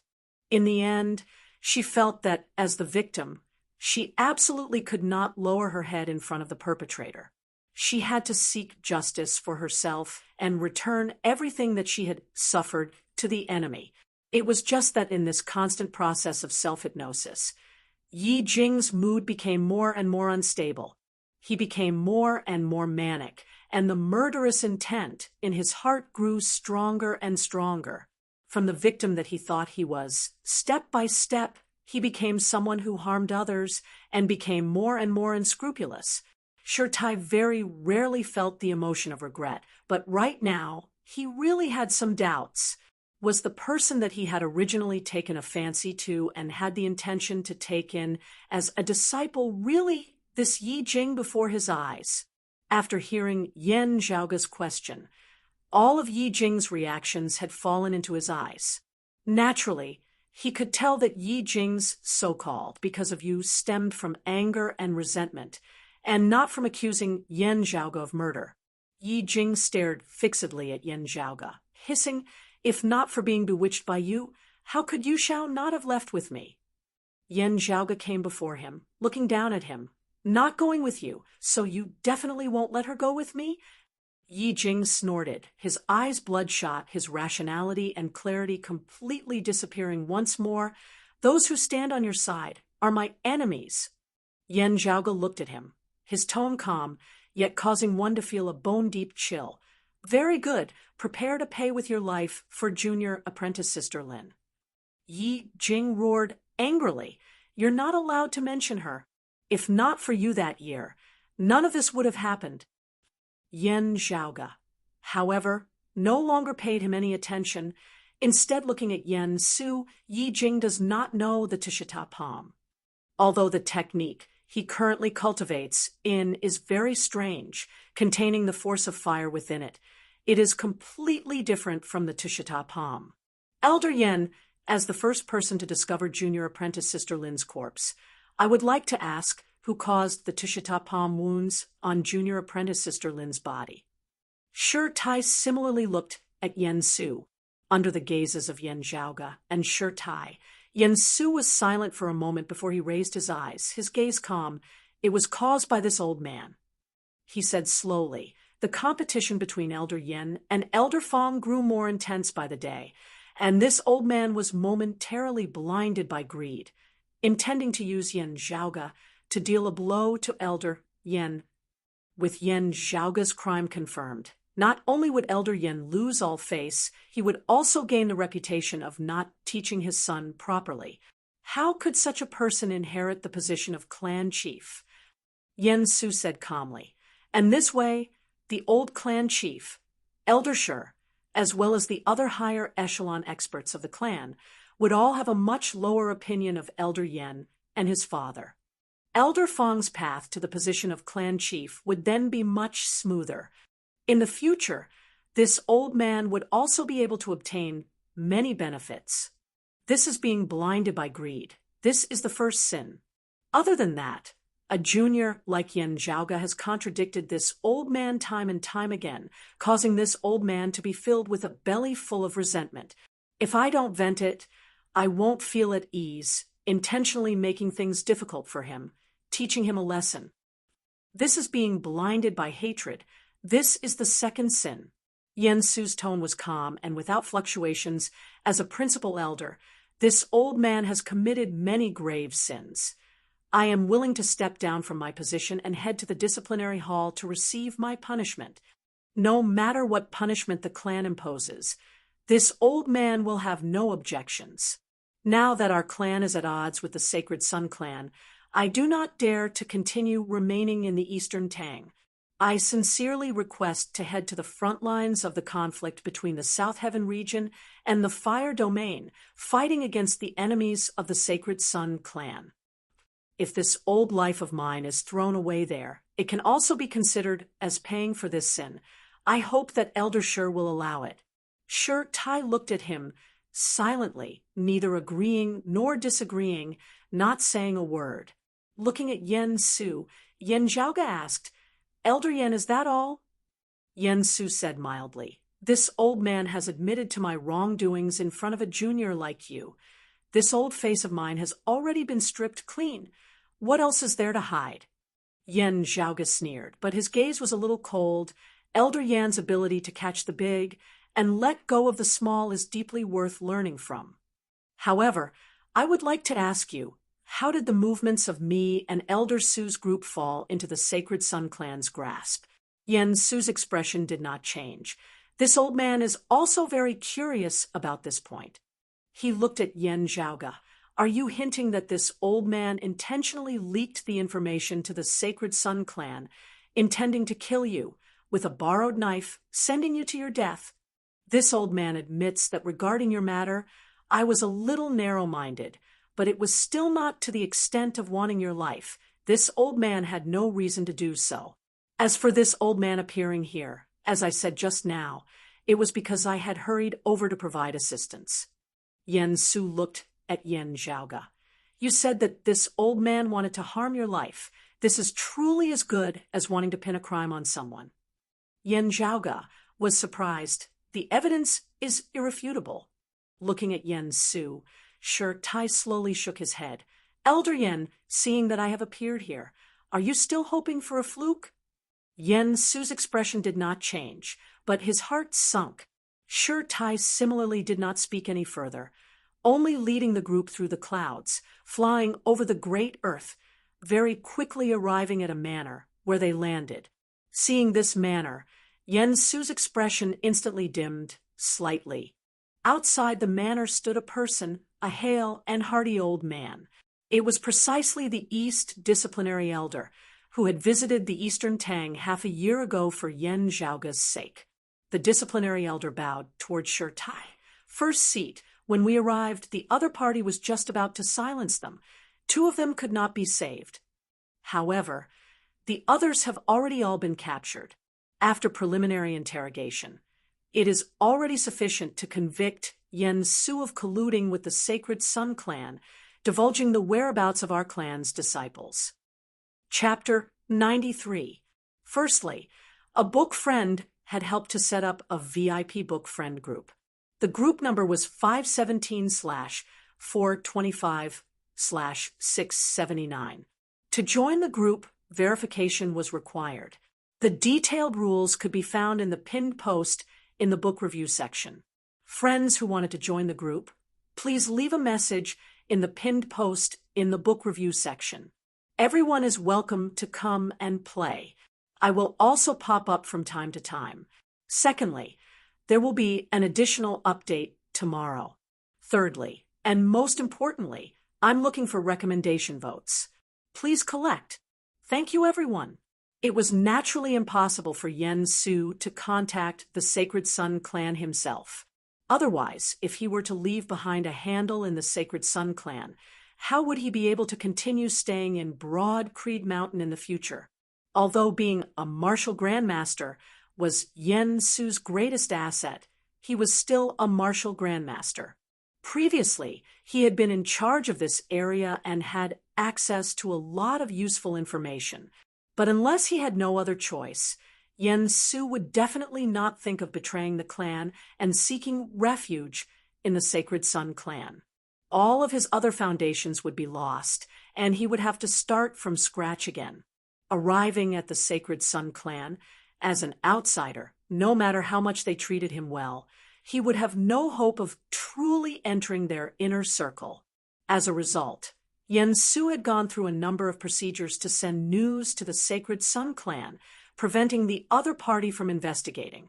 Even if the Sacred Sun clan received the news, it would also be very difficult to trace it back to him. Therefore, confronting that elder of the Sacred Sun clan who had been captured by Tai, Yen Su was not worried at all. But in the end, all of this had to be handled by Yen Su's own trusted aide. This manor was Yen Su's own secret property, but in the end, it couldn't be hidden from Tai. Yen Su let out a long sigh towards the heavens. Tai's unexpected appearance in the Eastern Tang had already caused him to feel that it would be difficult for him to escape this time. However, he still harbored the thought of a fluke, unwilling to give up that 1 in a million hope. As long as he wasn't killed by Tai on the spot and wasn't imprisoned in the Heaven-Sealing Gorge, he still had hope. While the crime of colluding with the Sacred Sun clan in an attempt to kill with a borrowed knife could not be ascertained, the crime of merely framing Yen Zhaoga due to factional infighting was still something that he could bear. Although he would definitely be removed from his position as a principal elder, he would most likely have a chance to redeem himself on the battlefield. Then he would have a chance to escape. He no longer had any hopes of making a comeback in Broad Creed Mountain. He could only really betray the Sacred Sun clan. But now, all hope had been shattered. Looking at Yen Zhaoga, Yen Su's gaze was deep and distant. It was naturally impossible for Yen Su to contact the Sacred Sun clan himself. Otherwise, if he were to leave behind a handle in the Sacred Sun clan, how would he be able to continue staying in Broad Creed Mountain in the future? Although being a martial grandmaster was Yen Su's greatest asset, he was still a martial grandmaster. Previously, he had been in charge of this area and had access to a lot of useful information. But unless he had no other choice, Yen Su would definitely not think of betraying the clan and seeking refuge in the Sacred Sun clan. All of his other foundations would be lost, and he would have to start from scratch again. Arriving at the Sacred Sun clan as an outsider, no matter how much they treated him well, he would have no hope of truly entering their inner circle. As a result, Yen Su had gone through a number of procedures to send news to the Sacred Sun clan, preventing the other party from investigating. Even if the Sacred Sun clan received the news, it would also be very difficult to trace it back to him. Therefore, Confronting that elder of the Sacred Sun clan who had been captured by Shurtai, Yen Su was not worried at all. But in the end, all of this had to be handled by Yen Su's own trusted aide. This manor was Yen Su's own secret property, but in the end, it couldn't be hidden from Shurtai. Yen Su let out a long sigh towards the heavens. Shurtai's unexpected appearance in the Eastern Tang had already caused him to feel that it would be difficult for him to escape this time. However, he still harbored the thought of a fluke, unwilling to give up that 1 in a million hope. As long as he wasn't killed by Shurtai on the spot and wasn't imprisoned in the heaven-sealing gorge, he still had hope. While the crime of colluding with the Sacred Sun clan in an attempt to kill with a borrowed knife could not be ascertained, the crime of merely framing Yen Zhaoga due to factional infighting was still something that he could bear. Although he would definitely be removed from his position as a principal elder, he would most likely have a chance to redeem himself on the battlefield. Then he would have a chance to escape. He no longer had any hopes of making a comeback in Broad Creed Mountain. He could only really betray the Sacred Sun clan. But now, all hope had been shattered. Looking at Yen Zhaoga, Yen Su's gaze was deep and distant. At this point, how could he still not know that Shurtai's unexpected appearance was definitely Yen Zhaoga's handiwork? While he was staring at Yen Zhaoga was also staring at him. He had specially dug a big hole, waiting for him to jump in and be consigned to eternal damnation. Shurtai looked at Yen Su. I also don't understand why you want to put Zhaoga to death. For this, you even have to sacrifice Su Chuan and the other fellow disciples, as well as the people of the Eastern Tang Kingdom. Are you so narrow-minded and short-sighted? Or is there something more to it? Now, tell us why. At this time, it's useless for you to hide anymore. Under Shurtai's gaze, Yen Su fell silent, feeling his throat go dry. Looking at Yen Su, Yen Zhaoga suddenly laughed. Before, I couldn't understand why Elder Yen wanted me dead. But after meeting Yi Jing in person this time, I seem to have understood a little. Yen Su was stunned. He was only using Yi Jing as a knife, and it had nothing to do with his own motives. Hearing Yen Zhaoga's words at this moment, an extremely bad premonition suddenly surfaced in Yen Su's heart. Yi Jing had also been brought over by Shurtai. During this period of time, he had been suppressed by Shurtai, unable to move or speak. He could only stare hatefully at the people of Broad Creed Mountain. At this moment, hearing that he was related to Yen Su, even though his mind was not very clear, he still felt extremely astonished. His gaze unconsciously fell on Yen Su. Shurtai was similarly taken aback. As for Yen Su's words about accidentally discovering an unconscious Yi Jing by the side of the road, Shurtai naturally had his doubts. However, he did not think that Yen Su would want Yen Zhaoga's life just to help Yi Jing vent his anger and take revenge. For a moment, everyone's attention fell on Yen Zhaoga. Being stared at by everyone, Yen Zhaoga was unhurried. Through the blood-soul recollection ceremony just now, everyone has also seen everything that happened in the Sealing Dragon Abyss. Whatever the reason, Yi Jing's fleshly body was shattered into pieces, completely destroyed within the abyss. Now that his body has been reconstructed, such a technique naturally cannot be compared to ordinary techniques. Everyone nodded in unison.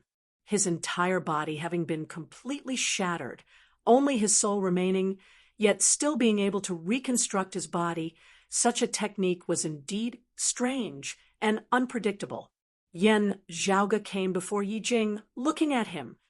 All of this originated from that ring of his, from that strange silhouette that suddenly erupted from within. While in the Sealing Dragon Abyss, I had already felt that it was strange, but could not understand why, so I did not continue thinking about it. But now that I have personally seen the reborn Yi Jing, the doubts in my heart grow heavier and heavier. Yen Zhaoga swiveled his head to look at Shurtai. Eldest apprentice uncle, You have personally come into contact with experts of the flame devils before. Do you feel that they are familiar? As these words left his mouth, everyone was shocked. Yen Su's entire body shook intensely as he yelled in a stern voice, while Yi Jing's technique allowed him to reconstruct a fire spirit body. It is different from the body of the flame devils. Sure Tai's gaze flickered slightly, but he also nodded. There are similarities, but they are not completely the same. The others nodded. If they were really completely the same as the flame devils, they would not have been so calm earlier. Yen Zhaoge said, "They are indeed different from the flame devils that everyone is used to understanding. However, eldest apprentice uncle, you should know that our Eight Extremities world is currently speculating on the origins of the flame devil world." Sure Tai's expression changed, a great change appearing for the first time on his face that was as hard as granite. The flame devil emperor? Yen Zhaoge nodded. That's right, the flame devil emperor, also known as the heavenly fire emperor, was a legendary expert whose fame shook the heavens before the Great Calamity. After the Great Calamity, there has been no news of him. Currently, the main guess of our Eight Extremities world regarding the Flame Devil world is that it was created by the legacy of the Flame Devil Emperor.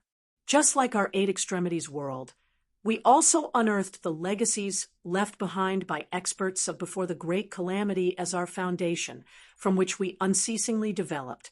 Yen Zhaoge said, leisurely, currently, the martial arts of our broad Creed Mountain, or the sacred grounds like the Sacred Sun Clan and Jade Sea City, and even other sects and powers, after so many years of development, have already changed greatly from before the Great Calamity.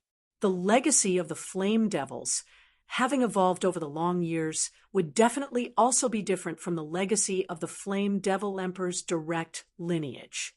Standing by the side, the disciplinary elder of the East Heaven region had already regained his wits as he asked in a heavy tone, "What you mean is that the legacy that Yi Jing obtained from that ring was the legacy of the Flame Devil Emperor's direct lineage, a legacy that originated from before the Great Calamity, having been completely preserved?" Yen Zhaoge smiled slightly, not going overboard. "This is my personal guess. The truth of this still awaits investigation and verification. Other than that, is there any connection between Yi Jing and the current Flame Devil world? This also needs to be clarified."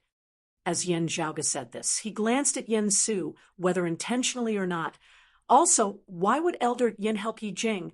Yen Su's expression completely changed as he howled in rage. A load of nonsense. However intense the conflict between Broad Creed Mountain and the Sacred Sun Clan, even if it were to erupt into an all-out war, there would still be a possibility of things calming down afterwards. And the Flame Devils were the public enemies of the Eight Extremities world.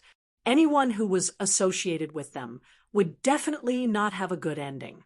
The Flame Devils fed on the blood of other life forms, and especially liked martial practitioners who had undergone cultivation. Yen Zhaoge smiled, but did not speak. Sure Tai said slowly, "The connection between Yen Su and Yi Jing is still hard to determine, but Yi Jing's legacy is very likely to be related to the Flame Devil Emperor." Sure Tai's words caused the hearts of everyone else to tremble. He looked at Yi Jing, the scene of the Blood Soul Recollection ceremony. When Yi Jing's soul was absorbed by that ring of his, an incomparably powerful aura was emitted from within. Even if it was the Blood Soul Recollection ceremony and not personally experiencing it, I could still feel the terror and power of that aura. It can be imagined how terrifying it would be if the other party had truly descended before us. Sure Tai said very confidently. According to the analysis of historical records, even the great Flame Devil King that died at the hands of the exalted Han Tian, that year was not this terrifying. Everyone's expressions turned solemn. That great Flame Devil King of the past was already the strongest expert that had ever appeared in the history of the Flame Devil world. If it was even more terrifying than him, Yen Su's face turned green. Although Shirtai had not tacitly allowed Yen Zhaoga to link him with Yi Jing, even so, the way the situation had developed now was far worse than the worst he could have imagined. Yen Su suddenly thought of his trusted aide, Wen Ningji. Chapter 94. Shirtai said, "The truth of the matter is still hard to come to a conclusion, but this matter involves the flame devils. It must be investigated clearly. The importance of this matter is even more pressing than that of the decimating Abyss organization." While watching the Blood Soul recollection ceremony earlier, Shirtai had been secretly paying attention to that powerful aura emanating from Yi Jing's ring. It was just that he was not one to jump to conclusions easily, so he could only bury his doubts deep within his heart. While everyone was on guard against the abnormalities in hell, the danger was still not obvious enough. The flame devils were the mortal enemies of the Eight Extremities world who had been at war with them all these years. If Yi Jing had only coincidentally obtained the legacy of the Flame Devil Emperor, then it would still be fine. If he was connected to the current Flame Devil world, then the situation would be extremely serious. Shirtai still had not completely come to a conclusion on this matter, but the importance of this matter had undoubtedly skyrocketed in his heart. Yen Su's face was as black as the bottom of a pot as he squeezed out a few words from between his teeth. "This old man is completely unaware of this." Yen Zhaoga asked neither hurriedly nor slowly. "Then I really can't think of any reason why Elder Yen must want me dead." Yen Su snorted, his expression obscure. The focus of the others was actually still on Yi Jing. Everyone's gaze was sizing him up. At this moment, Yi Jing was instead at a loss. Being stared at by everyone's gazes, he naturally felt very uncomfortable. His understanding of the world as a whole was still limited. However, he was naturally still clear about what kind of existence the Flame Devils were. Hearing that he had actually been grouped together with the Flame Devils, he was instantly shocked and enraged. Looking over, Yen Zhaoga saw that the patterns of flames on Yi Jing's entire body were becoming more and more dazzling, as though his entire body was really burning. Yi Jing howled in rage. "Yen Zhaoga, falling into your hands if you want to kill me or torture me. Come at me if you have the ability. In order to have a good reason, you still want to continue fabricating a crime on my head? You dog who inverts right and wrong." Yen Zhaoga said nonchalantly, "You also said that you are already a fish in a net, a turtle in a jar. Taking care of you, you deserve it. Why would I still need to fabricate a crime on you? Perhaps you don't know about it yourself, but it isn't hard to verify. After bringing you back to the clan's experts will naturally come to a conclusion upon studying that ring of yours." Yen Zhaoga looked calmly at Yi Jing. "Don't think too highly of yourself. I have a lot of things to do and have no time to waste on you." Yi Jing became more and more enraged, the flame pattern on his body becoming unprecedentedly bright. In the end, there were actually flames burning. Within the flames, Yi Jing surveyed his surroundings, glaring at Yen Zhaoga, Shirtai, the disciplinary elder, and the others. "Indeed, you people of Broad Creed Mountain are all jackals of the same tribe, covering for one another. The human heart is treacherous, killing without seeing blood, eating people without spitting out the bones. You guys are even more vicious and vicious than the flame demons. Instead of associating with people like you, I'd rather be a flame demon." Yi Jing roared to the heavens. On his hand, beneath his flesh, a red light appeared, forming a dark red halo on his finger. It was that dark red ring. The ring burst into a dazzling brilliance, vaguely projecting an illusion of light and shadow behind him. In the illusion, lava was everywhere, and the sky was filled with flying flames. It was as if a terrifying flame giant had appeared. It was a powerful aura that was far from what Yi Jing could possess with his current strength. It was faintly discernible, shaking people's hearts. Seeing this scene, Yen Zhaoge rolled his eyes. Your brain has really been burnt to the point of being muddled. Different from the reappearance of the blood soul recollection ceremony earlier, this was an extremely direct feeling.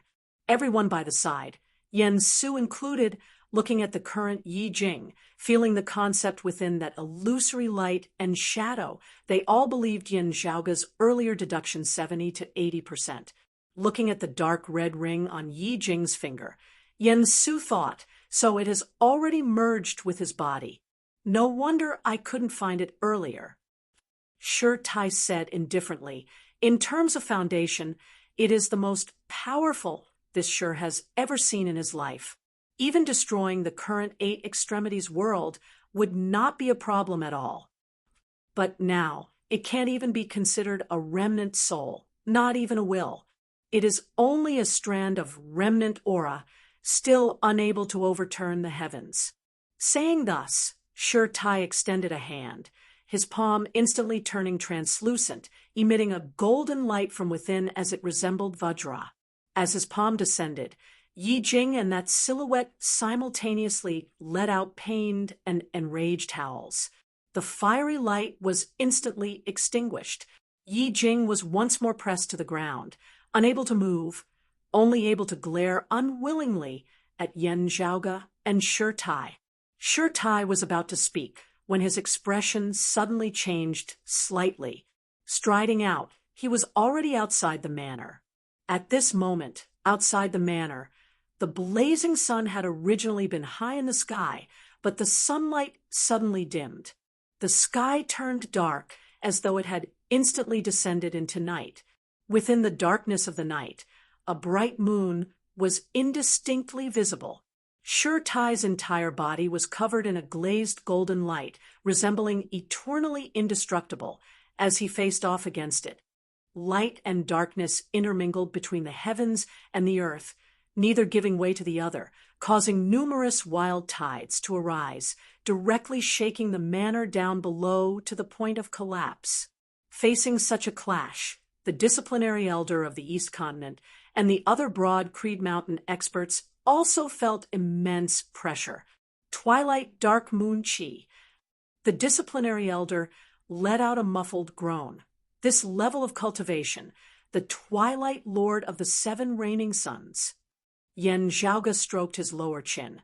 I remember that the Twilight Lord and the head of the 7 reigning suns, the world-illuminating Lord, have similar cultivation bases.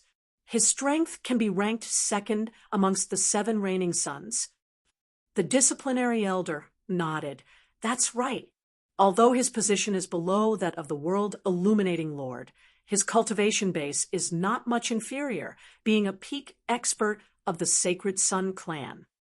Also, we all know that of the 7 reigning suns, the Twilight Lord specializes in doing dirty and tiring work, usually keeping a low profile. He is the one who kills the most. Yen Zhaoge chuckled. You really think highly of me. At least I did not get rid of Shaoshan for nothing. Twilight Dark Moon Chi, the most unique art of the 7 reigning suns, forming an independent field of Chi, reversing black and white, day and night, changing between real and illusory, sun and moon alternating, lying between illusory arts and fist arts, being completely different from the other martial arts of the Sacred Sun clan. At this moment, executed by the Twilight Lord, it really had the power to change the heavens and change the earth. If not for Shi Tai standing there like a pillar of support, all the broad Creed Mountain people present would have been instantly swallowed up by the moonlit night. Iron Lion? A low voice resounded from within the moonlit night. Seeing the Twilight Lord blocked by Shi Tai, other Sacred Sun clan experts concealed within the darkness of the night attacked Yen Zhaoge and the others, the East Continent's disciplinary elder, and the other broad Creed Mountain experts immediately met them, engaging in battle. At this moment, the Yen Su who had originally seemed resigned to his fate suddenly erupted. He glared hatefully at Yen Zhaoge, but did not linger. instead quickly fleeing into the distance. On the other side, Yi Jing also broke free. He had wanted to find trouble with Yan Zhaoge, but was unable to determine Yan Zhaoge's position in the darkness.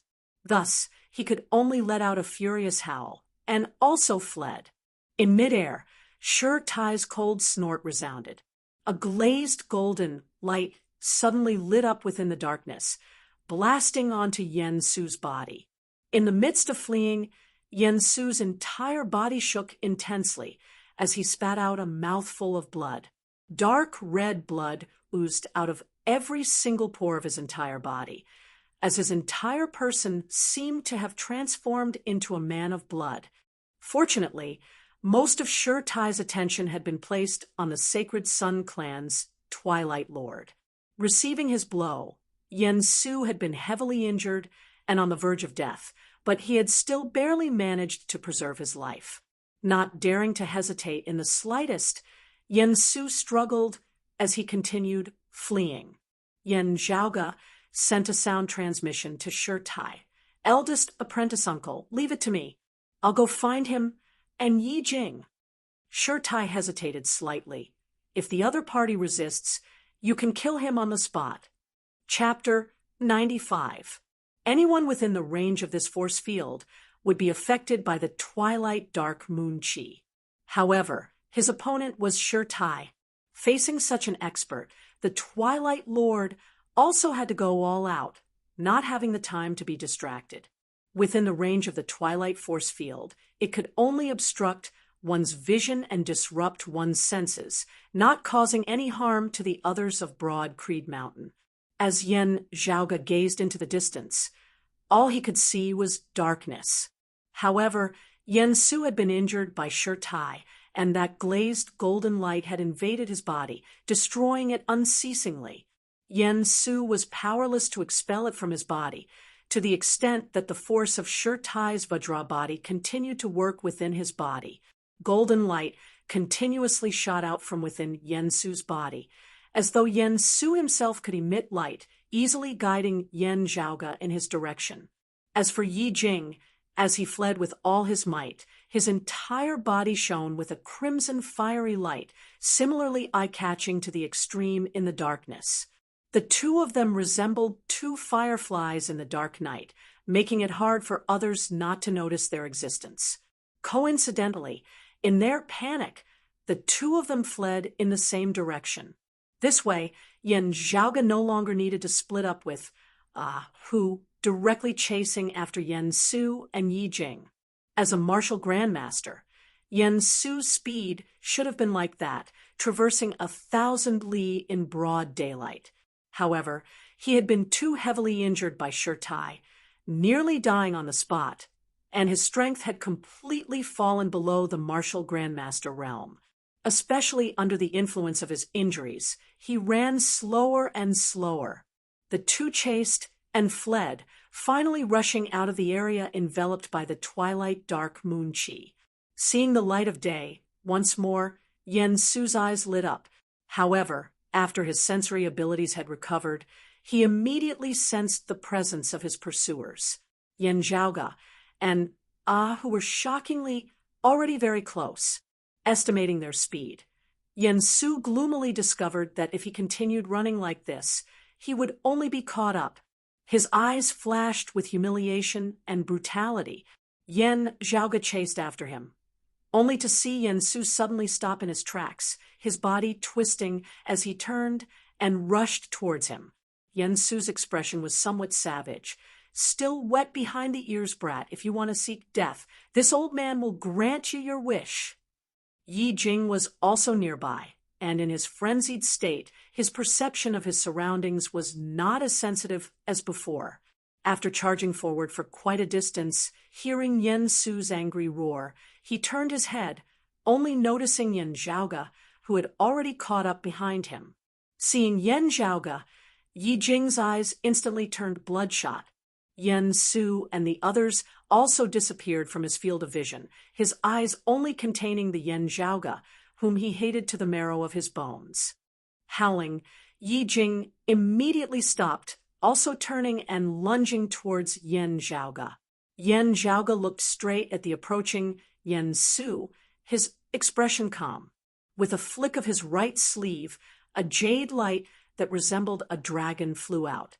Of the dragon, Yen Su of Yen soared out, whose injuries had not yet healed, but he also went up together with Yen Zhaoge to meet the counterattacking Yen Su and Yi Jing.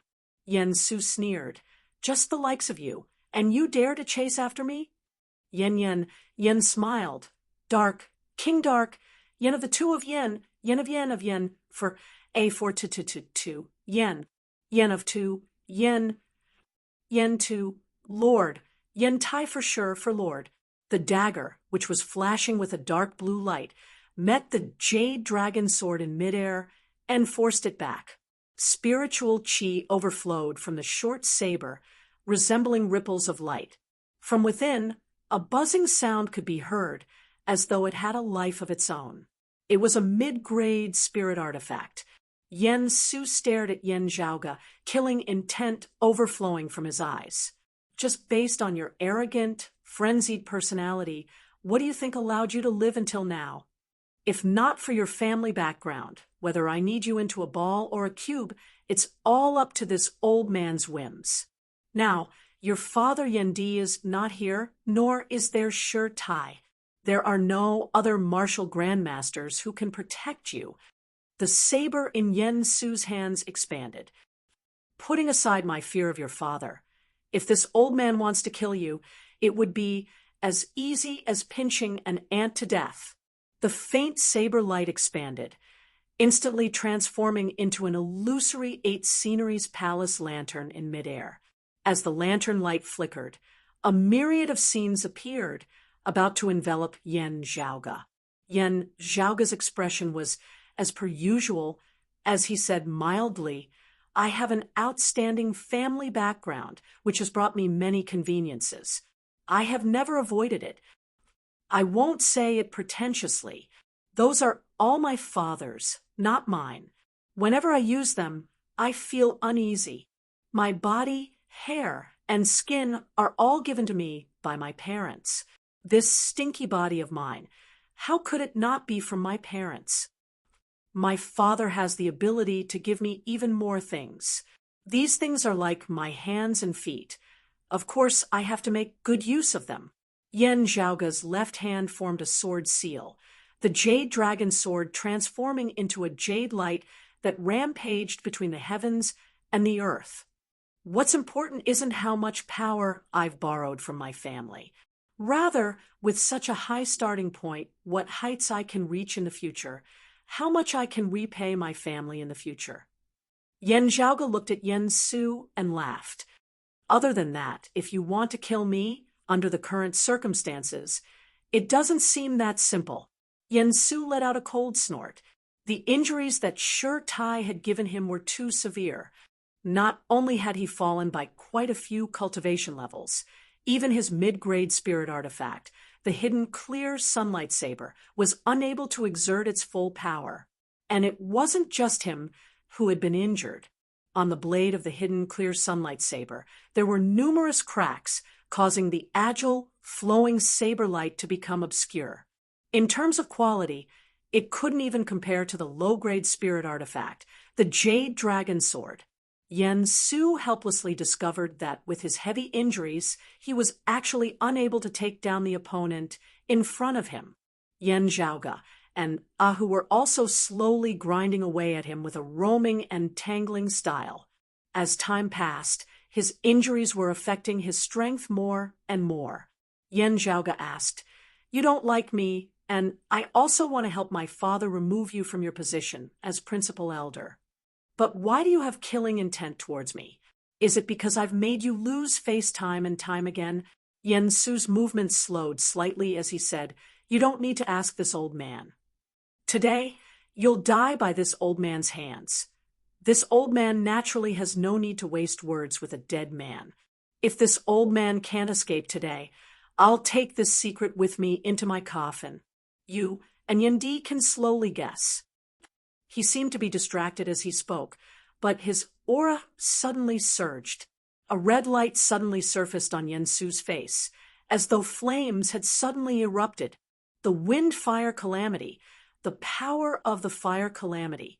Yen Su's strength had originally been declining unceasingly, but as the aura chi around his body surged, it suddenly grew stronger. The hidden, clear sunlight saber in his hands moved, but it was no longer a saber art that was rich with variations like the 8 sceneries spirit saber. The dim saber light abruptly condensed in midair, transforming into a jet-black streak of light. The aura chi formed an illusory heaven and earth, a stretch of darkness. Within the darkness, starlight lit up, dragging a long tail of flames behind it, shocking the heavens. The star descended, the meteor descending from the heavens, smashing down towards Yen Zhaoga. Yen Su's entire strength erupted with this saber.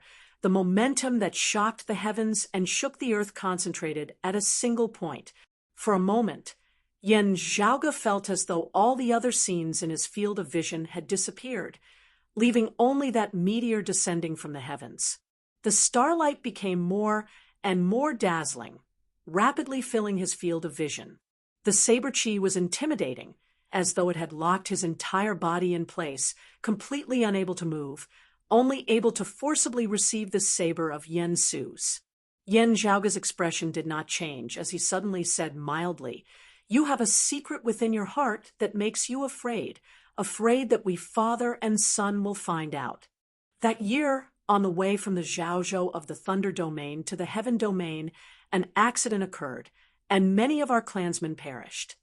This included my grandfather and grandmother. This matter has something to do with you, right?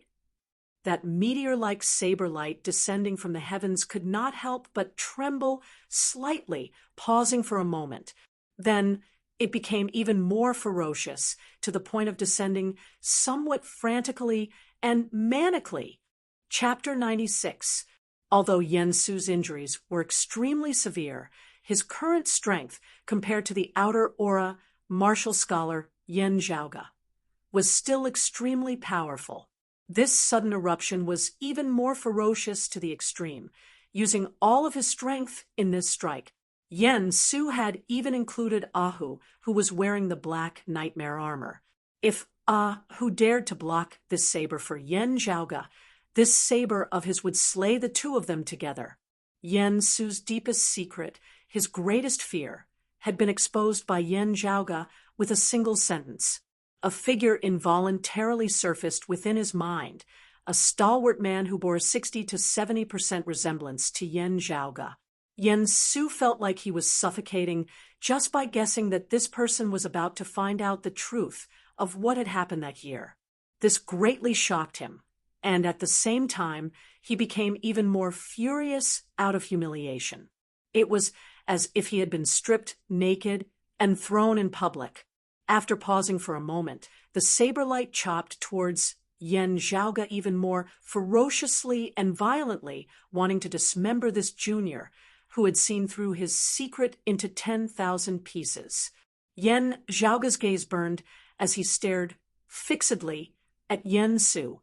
Just as Yen Su's saber light was at its peak, Yen Zhaoga suddenly took out a gourd. He had used Elder Qin's 9 treasure ice gourd to craft the roaring ice dragon bullet. Yen Zhaoga laughed coldly, abruptly shattering the gourd, activating the power within. A loud and clear dragon roar resounded, shaking heaven and earth. The surrounding temperature instantly dropped, as if they had entered the ice age of extreme coldness. As the white mist lingered, countless ice and snow rapidly condensed before Yen Zhaoga's eyes, next transforming into a massive ice dragon. The ice dragon roared and soared into the sky, its voice piercing through the clouds and reaching the 9 heavens. To ride the wind and clouds, to ride the sun and moon, to rule the world, to roar proudly at the 9 heavens, that was the true dragon. The ice dragon flipped and soared into the sky, displaying the might of a hidden dragon rising to the heavens. From below, it intercepted Yen Su's meteor blade. The two sides collided in midair, and the terrifying saber light, which was like a meteor falling to the ground, was instantly destroyed. The ice dragon also disintegrated in midair, turning into a sky full of ice and frost. It fell from the sky and covered the surrounding land, turning everything into a world of ice and snow. Yen Su's figure reappeared in front of the crowd. Frost condensed and froze him in midair. As the ice and snow intermingled, Yi Jing, who was currently being obstructed by Ahu and was about to rush towards Yen Zhaoga, also grew sluggish. The scarlet flames on his body were also extinguished and disappeared. His entire body was covered with a layer of ice and snow, as if he was an iceman. The dark red ring on his finger had also been suppressed by Shi earlier. At this moment, it had lost its light and merged back into his flesh. The glacial dragon roar bullet that Yen Zhaoga had created from a portion of the glacial dragon bone soul instantly erupted with an oceanic amount of pure, icy chi. Even a great grandmaster would be frozen for a moment. The hidden clear sunlight blade in Yen Su's hand shone faintly as he hovered in midair, surrounded by ice and snow. The sharp saber chi burst forth, causing the ice and snow to tremble unceasingly. Yen Su stiffly and slowly moved his four limbs, trying to break free. However, Ahu appeared in front of him and grinned. He raised his hand, and a cylinder appeared in his hand. One end was in Ahu's hand, while the other was aimed at Yen Su. Yen Su's eyes almost popped out of their sockets. Then, a sky full of golden light filled his vision. It was as if the sun was shining, but also like a torrential downpour. Unable to move, Yen Su couldn't even block, much less dodge. He could only widen his eyes and bear the impact of the sun rain. With a hoarse, enraged roar, the divine sun needles broke through Yen Su's Orochi defenses, instantly covering his entire body. Some of the divine sun needles entered Yen Su's body, while others remained outside, protruding and flickering with golden light. Yen Su looked like a hedgehog. As the divine sun needles entered his body, it instantly caused the injuries that Yen Su had been painstakingly suppressing to completely explode. Yen Su let out a tragic howl towards the heavens, a mist of blood erupting from his body. His entire body was riddled with thousands of holes, his flesh and blood indistinct. Icy rain and bloody rains simultaneously blossomed in the air. Two little bastards. Yen Su opened his mouth to curse, but could not stop the fresh blood from surging up his throat, flowing out unceasingly. Yen Zhaoga came before Yen Su, looking calmly at him. It looks like the matter that year really had something to do with you.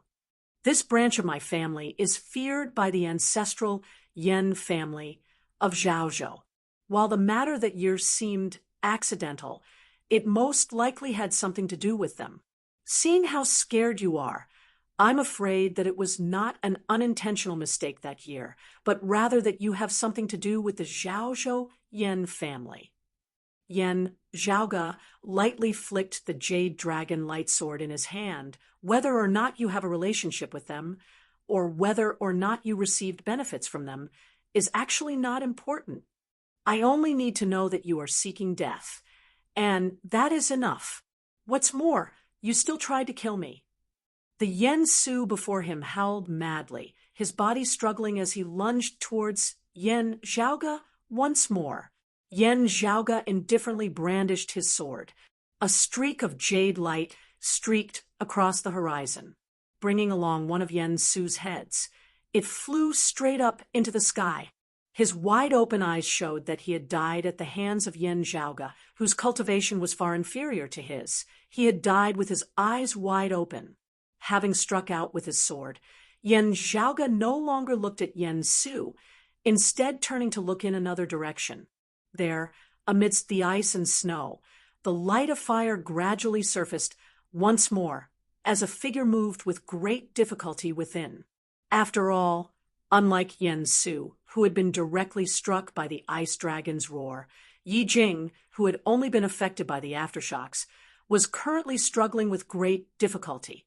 Looking over, Yan Zhaoge saw that Yi Jing's entire body was currently enveloped by flames. Crimson patterns of flames rampaged about and curled about wantonly. The intimidating aura emanating from Yi Jing's body was not like before, when power erupted from his Dantian's chi ocean and the acupoints of his entire body. At this moment, the source of his power seemed to be those patterns of flames that had already enveloped his entire body. A shocking amount of heat rose unceasingly from within, clashing with the surrounding world of ice and snow. Streams of white water vapor suffused the air, resembling clouds and mist, as ice shards and icy water fell unceasingly to the ground, resembling a heavy rain. Looking at Yi Jing, Yan Zhaoge raised his brows slightly. Indeed, your aura is getting closer and closer to that of the Flame Devil race. As your cultivation technique continues to deepen, the changes in your physique are also becoming more and more obvious. Yi Jing's facial features had already been completely concealed by the patterns of flames, possessing a wild beauty, but also a violent savagery, resembling a wildfire that wanted to incinerate the heavens, expanding infinitely until everything in this world was incinerated. Yi Jing stared fixedly at Yan Zhaoge. Yan Zhaoge. He let out a long howl towards the heavens. You've harmed me time and time again, wanting to send me to my death. This enmity, this hatred, is absolutely irreconcilable.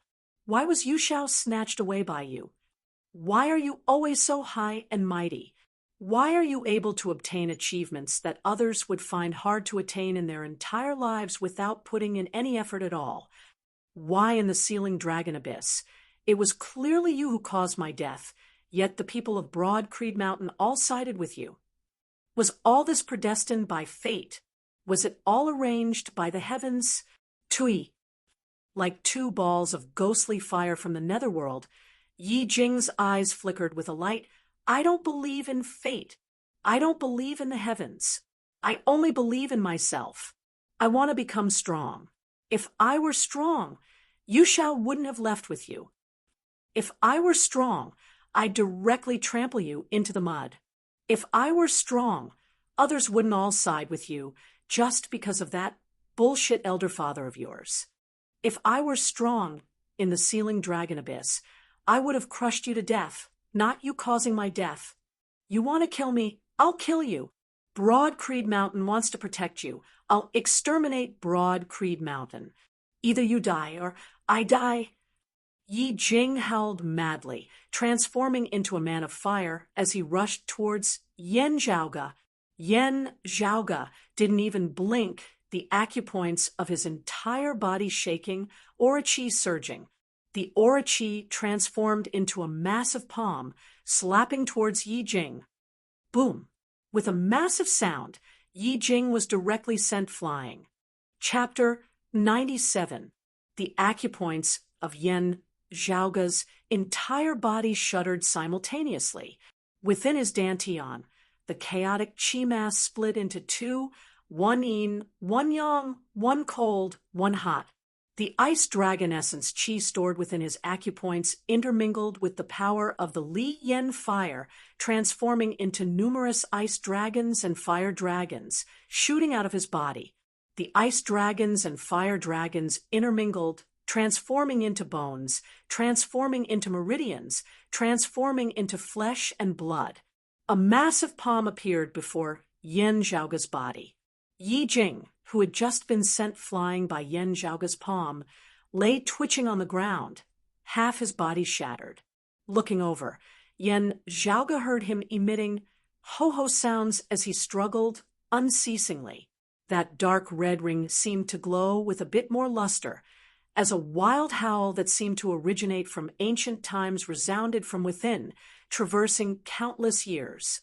Yi Jing's shattered body did not spurt out any blood, but large amounts of flames surged from his wounds. The flames gradually condensed, once more taking the form of Yi Jing's body.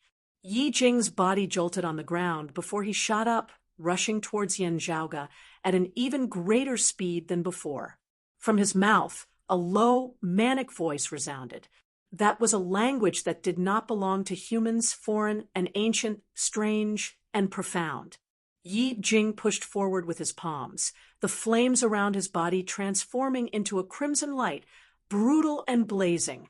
Where the crimson light passed, everything in the surrounding heavens and earth, even the air itself, actually seemed to be set ablaze.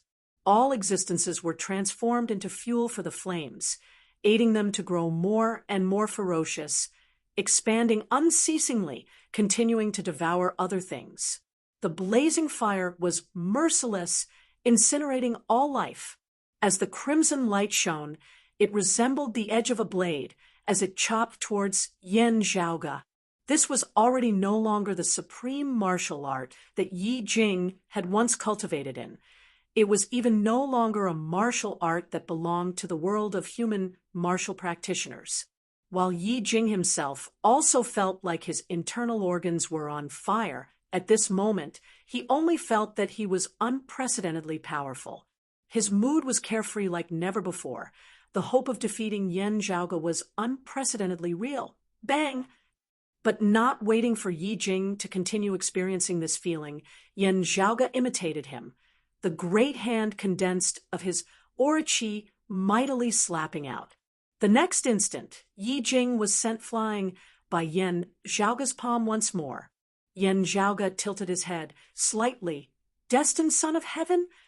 Yi Jing fell to the ground, resembling a fish out of water, struggling about as he stared at Yan Zhaoge with a pair of fiery red eyes.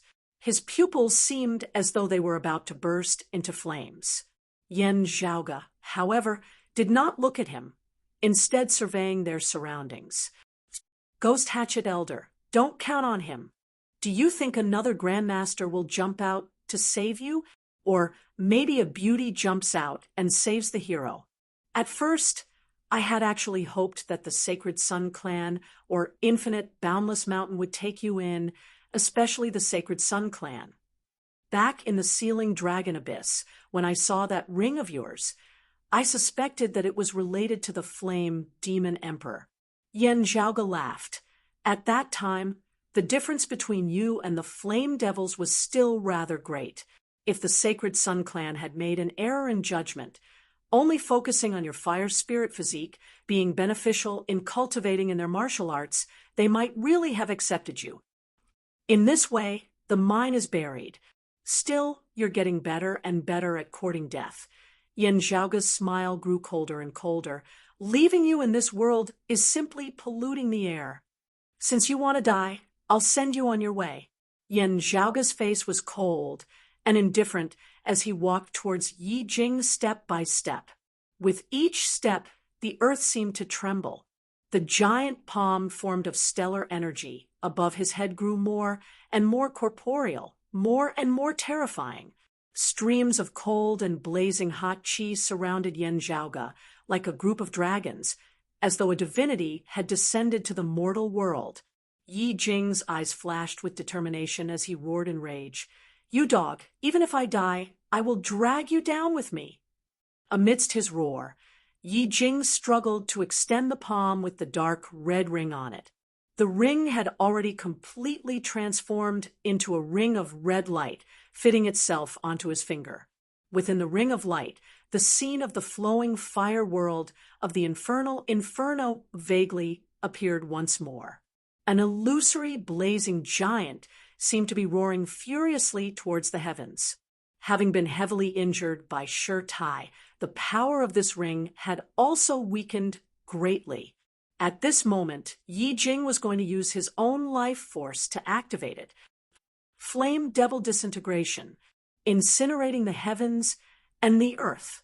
Yi Jing's hand with the dark red ring actually directly pierced towards his own chest. The dark red ring entered Yi Jing's body, which was already almost entirely composed of flames. Then, within his body, a dazzling radiance abruptly lit up. It was no longer the red light of flames, but a bright white light. The white light penetrated his body, and on that body of Yi Jing's that was composed of flames, the leaping flames seemed to suddenly solidify at this moment. Then, like porcelain, cracks gradually appeared on Yi Jing's body. Within the cracks, the white light grew more and more dazzling, a destructive force also growing more and more obvious. Seeing this scene, Yan Zhaoge chuckled. Not evading or evading, the massive palm formed of his aura chi above his head still slammed downwards. Boom! A massive boom resounded, but before the white light could even erupt, it was already extinguished. Yan Zhaoge's palm slammed Yi Jing's entire body into the ground. With the two of them as the center, the great earth within a radius of several hundred meters completely collapsed and shattered, a massive, deep crater appearing. Yan Zhaoge stepped on the air, quietly standing in the air above the deep crater, lowering his head to look at its depths. A mere brat, and you're also fit to be called a devil? Do you take yourself to be the Flame Devil Emperor? At the bottom of the deep crater, a shadow that was already almost no longer in human form resembled the ashes of a great fire. Its legs had completely vanished, and one of its arms had also completely vanished. Only a single arm remained, a ring that was riddled with cracks on its finger. The skin of its entire body resembled charcoal. There were only numerous dark red streaks that were indistinctly visible, as though there were no sparks of complete destruction within the ashes. The charcoal-faced Yi Jing stared fixedly at Yan Zhaoge above him, feeling unprecedentedly weak and powerless. However, the hatred and fury within his gaze was also unprecedentedly intense. Because of this palm of Yan Zhaoge's, the surrounding great earth was collapsing unceasingly, as though an earthquake had been triggered, the earth quaking unceasingly. With that deep crater as its center, numerous massive cracks extended unceasingly into the surroundings. Amidst the quaking, the bottom of the deep crater seemed as though it was about to cave in further, the sound of flowing water emanating from below, as though an underground river was surging. Yi Jing's body sank downwards, looking like it was about to fall into the underground river. Streams of miasma shot up into the skies from the underground river, corroding metal and corroding iron, obstructing Yan Zhaoge's path. Yi Jing hissed, "Yan Zhaoge, you dog, as long as I have breath left, I will definitely fight with you to the end. Before he had finished speaking, Yan Zhaoge had already descended, executing the heavenly abyss reverse flow art, completely not fearing the miasma at all as he instantly arrived before Yi Jing. Yan Zhaoge shot him a sidelong glance. Main character Halo. When someone wants to kill you, a little situation arises, and they fail to kill you, letting you escape. After cultivating a divine art, you come back for revenge? You didn't die in the Sealing Dragon Abyss because I didn't want to kill you from the start, but now, the massive palm formed of aura chi above Yan Zhaoge's head slammed downwards. Once more, if this Yan wants you dead by the third watch, who can keep you alive till the fifth watch? As the palm descended, Yi Jing's enraged howl came to a screeching halt. Boom! With a massive boom, he was completely annihilated. A faint soul silhouette dissipated into thin air. Chapter 98. It was as if the chi of heaven and earth could be seen circulating, blessing Yi Jing's body. When the time came, heaven and earth gathered together. The destiny of the world gathered. As Xiao Chen's palm landed, the light and shadow changed, and the surging luck of heaven and earth gradually disappeared. When the time comes, the heavens and earth are united. But when the time comes, the hero will not be free. Yan Zhaoge chuckled, blowing lightly towards that illusory scene. The wind swept away the clouds, and the illusory chi of heaven and earth was blown away like smoke. The deep crater in front of him was still collapsing unceasingly. Yi Jing had been turned into ashes by Yan Zhaoge's palm, only that mottled dark red ring remaining, which fell into the underground river. He disappeared just like that. I don't know when he'll recover his vitality and reappear in the world. He'll become another hot-blooded youth's opportunity, an opportunity to rise up, a golden finger to counterattack, and another legend and myth. The corners of Yen Zhaoga's mouth arched upwards. As if grabbing it with his aura chi, Yen Zhaoga clenched his fingers together, sucking the dark red ring into his palm. Yen Zhaoga's figure rose from the bottom of the deep crater, flying out of it. Ahu welcomed him. Young master, Yen Zhaoga nodded. Keep Yen Su's corpse well as his belongings. Ahu smiled honestly and said, Hee, young master, you don't have to tell me that. I took his luggage as soon as possible. Yen Zhaoga curled his lips, and I have always trusted you on this point. Ahu said, Young master, I have a rough look. There are a lot of good things. It's a pity that most of them are like that middle-grade spirit artifact blade, damaged. It should have been caused by Elder Shur's attack. Yen Zhaoga sighed. As expected. Otherwise, it would not have been so easy for us to take care of him. Still, there should still be some gains. Yen Zhaoga raised his spirits. As an elder in charge of managing the land, Yen Su's personal assets were quite plentiful. There were many things that he would not carry with him. Instead, he would keep them in his private residence. The items that he would carry with him were either things that he needed urgently or things that could help him increase his current combat strength. While artifacts and spirit artifacts were rare, Broad Creed Mountain was one of the few sacred grounds under the heavens, and Yen Su was its elder. As such, there was no shortage of weapons that matched his cultivation base, other than the mid-grade spirit artifact, the hidden clear sunlight saber. Yen Su also had 2 low-grade spirit artifacts with him. Although they were not as strong as the hidden clear sunlight blade, they all had their own uses. It was a protective soft armor. Although it did not possess both offense and defense, like Ahu's black nightmare armor, its defensive power was not inferior. A green belt had been specially forged to complement Broad Creed Mountain's wind tribulation movement technique of the wind and fire tribulations. When a martial artist used the wind tribulation movement technique, it would be like adding wings to a tiger.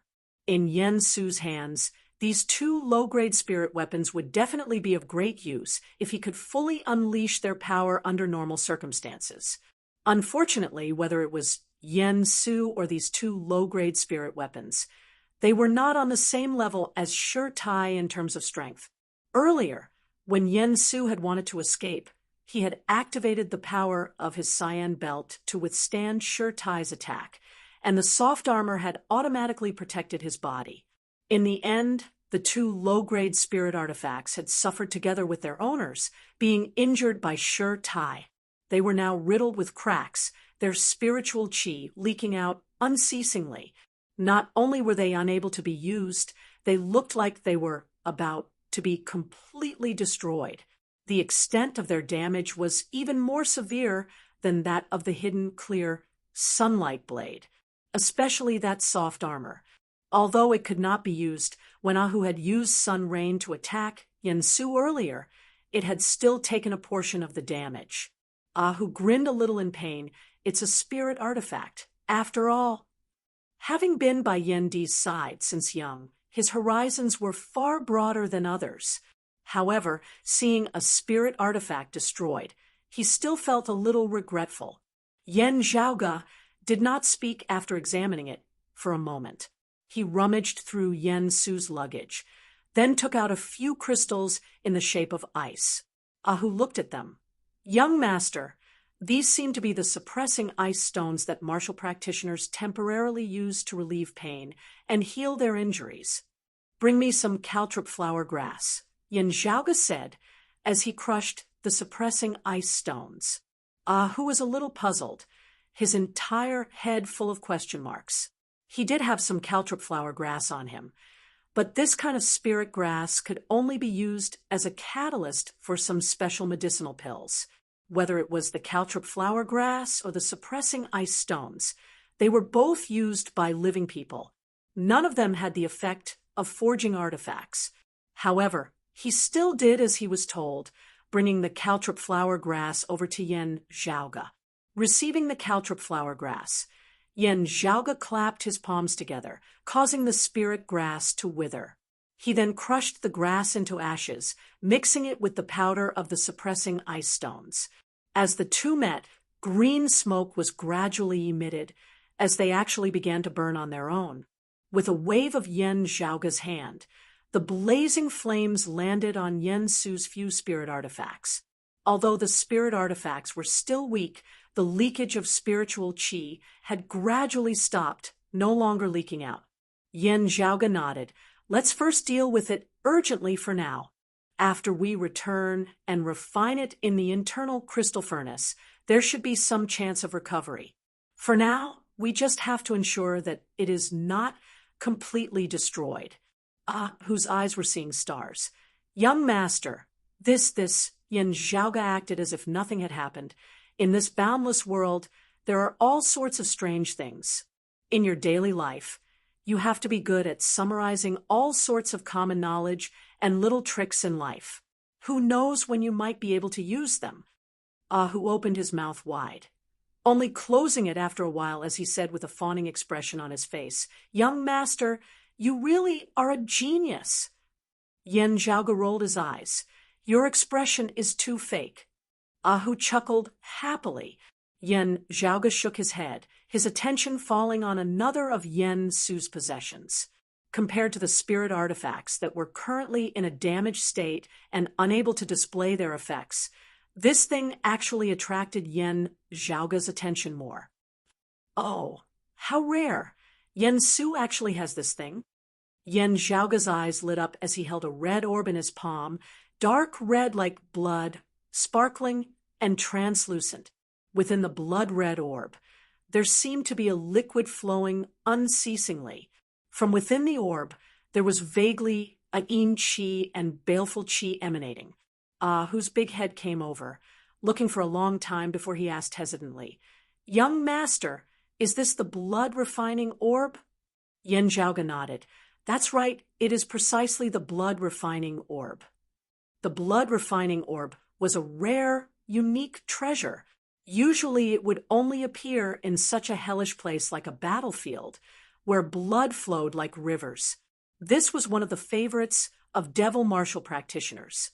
However, the blood-refining orb itself was not tyrannical, only being the crystallization of pure yin qi and blood qi. Devil martial practitioners could use it to cultivate, while other martial practitioners could use it to replenish their qi and blood when they were heavily injured. It was just that absorbing the blood-refining orb required a rather long period of meditation, and with Yen Zhaoge chasing after him too closely, Yen Su had not had the time to use it. The greatest use of this thing is actually to refine the blood devil plate. But I wonder if there's anyone in this era who knows this. An unexpected surprise. A great harvest.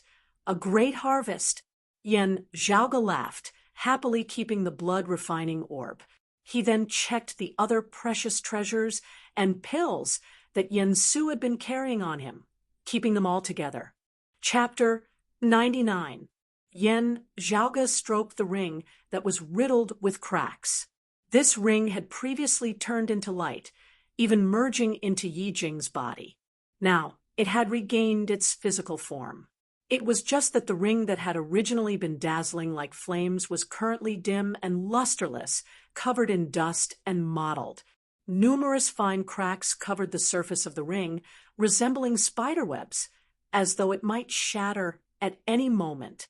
However, holding the ring in his hand, Yen Zhaoge could still vaguely feel the blazing heat within.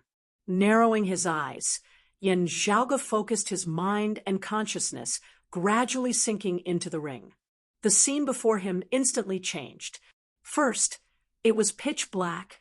Then, amidst the darkness where one couldn't even see their outstretched fingers, a light suddenly lit up. That light was actually extremely weak, just a faint thread. However, because the surrounding environment was completely dark, even just a thread of light appeared extremely dazzling. Looking carefully, Yen Zhaoge saw that it seemed to be just a tiny spark flickering with a crimson light. The spark gradually expanded, the light of the fire growing brighter and brighter, gradually expanding into a small ember. The flame burned more and more vigorously, growing larger and larger, from a small ember to a great fire that soared to the heavens, finally transforming into a boundless sea of flames. Finally, the darkness completely disappeared, the light of the fire filling the entire heavens and earth, completely transforming into a world of flames. Everything else no longer existed, only the blazing fire burning the heavens. Yen Zhaoge calmed his heart, slowly walking forward within the sea of flames, feeling the concept within. All around him was blazing fire, but carefully observing, Yen Zhaoge could feel that while the fire was burning everywhere, it did not appear chaotic and disorderly. Flames, like the tides of the sea, had their own rhythm and direction of flow. Analyzing and summarizing, Yen Zhaoge gradually came to an understanding. The chaotic, blazing fire that filled the surrounding world, in Yen Zhaoge's eyes, also gradually changed. The flames seemed to condense into numerous strange runes, arranging themselves into countless lines of characters which then intersected, circulating unceasingly within the air, stacking on top of one another. Looking at these characters, the corners of Yen Zhaoge's mouth arched slightly, characters created by the Flame Devil Emperor before the Great Calamity. While I haven't specially researched it before, I still know some of the general patterns. Even guessing, I can still understand some of its contents. It is indeed the legacy of the Flame Devil Emperor. Yen Zhaoge didn't know whether to laugh or to cry. As someone of the Eight Extremities world, obtaining such a legacy, I really don't know whether I should say that Yi Jing is lucky or unlucky.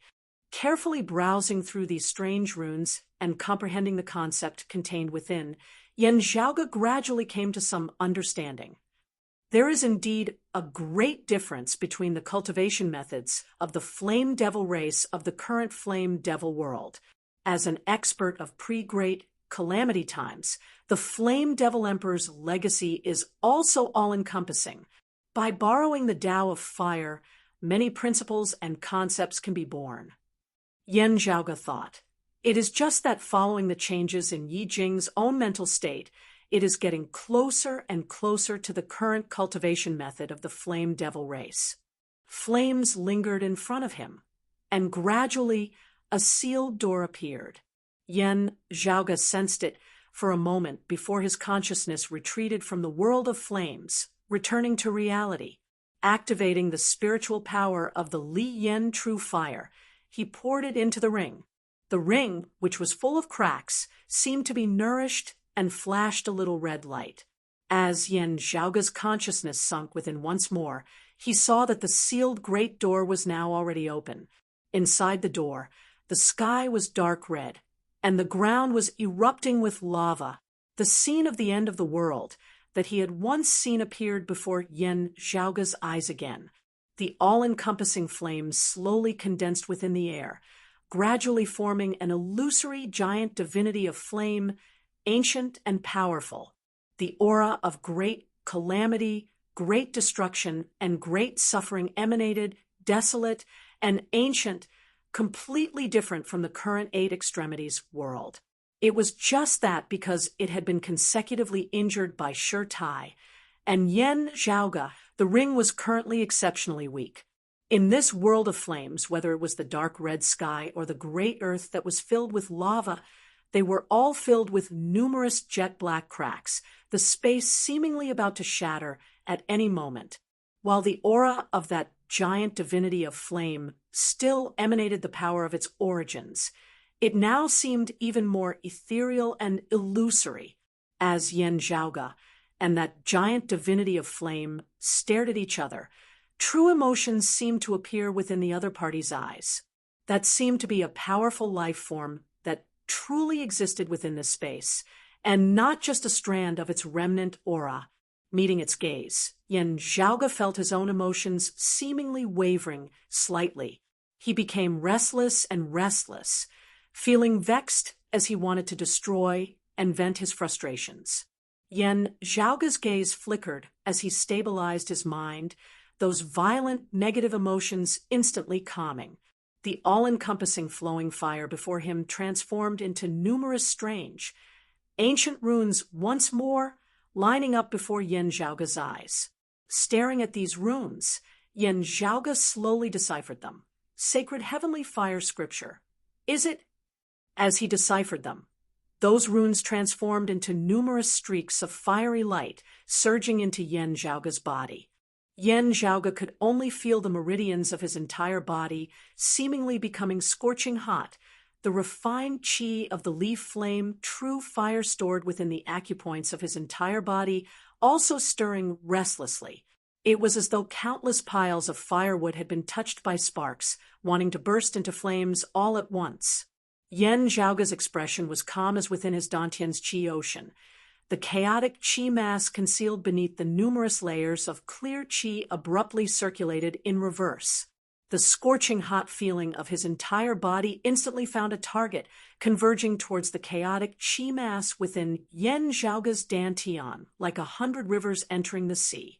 The numerous streams of heat finally transformed into a condensed fire seed within the chaotic qi mass, flickering with a dim, fiery light. The clear qi cultivated from the clear qi profound art slowly converged, concealing that chaotic qi mass once more. Yen Zhaoge smiled. The reason why he had chosen to cultivate in the peerless heavenly scripture of the peak martial arts of the Divine Palace, other than its great strength, was because of a special characteristic of the peerless heavenly scripture. Chaos was boundless, having no beginning and no end, able to contain all things, able to give birth to all things, able to destroy all things. The peerless heavenly scripture possessed an extremely strong tolerance, being able to incorporate all things, even assimilating other martial arts scriptures without leaving any traces behind in the slightest. After assimilation, it could even be imitated and converted externally. For example, Broad Creed Mountain's direct lineage, clear qi profound art. For example, this sacred heavenly fire scripture now. Cultivating it himself, he would naturally not be like Yi Jing. Yen Zhaoge nodded slightly. The sacred heavenly fire scripture had its unique points. It just so happened to be of use for his upcoming experiments. Regaining his wits, Ahu stood by the side, currently gazing into the distance. Yen Zhaoge kept the ring, gazing into the distance as well. There, a massive hemisphere of darkness was inverted on the ground, enveloping the vast heavens and earth. It was precisely the special field formed of the twilight dark moon qi of the sacred Sun Clan's Twilight Lord. Within the hemisphere of darkness, a glazed golden light flickered unceasingly. As time passed, at this moment, the glazed golden light grew brighter and brighter, beginning to seep out from within the hemisphere of darkness.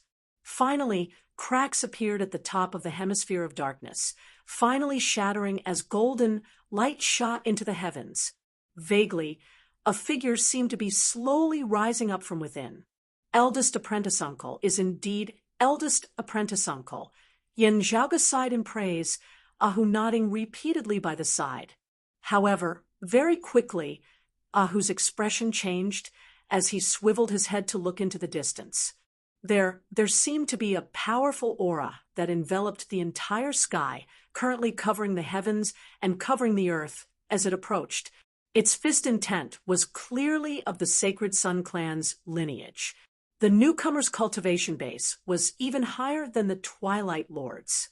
Ahu said in a heavy tone, "I'm afraid that it's that Xiao Shun's maternal grandfather."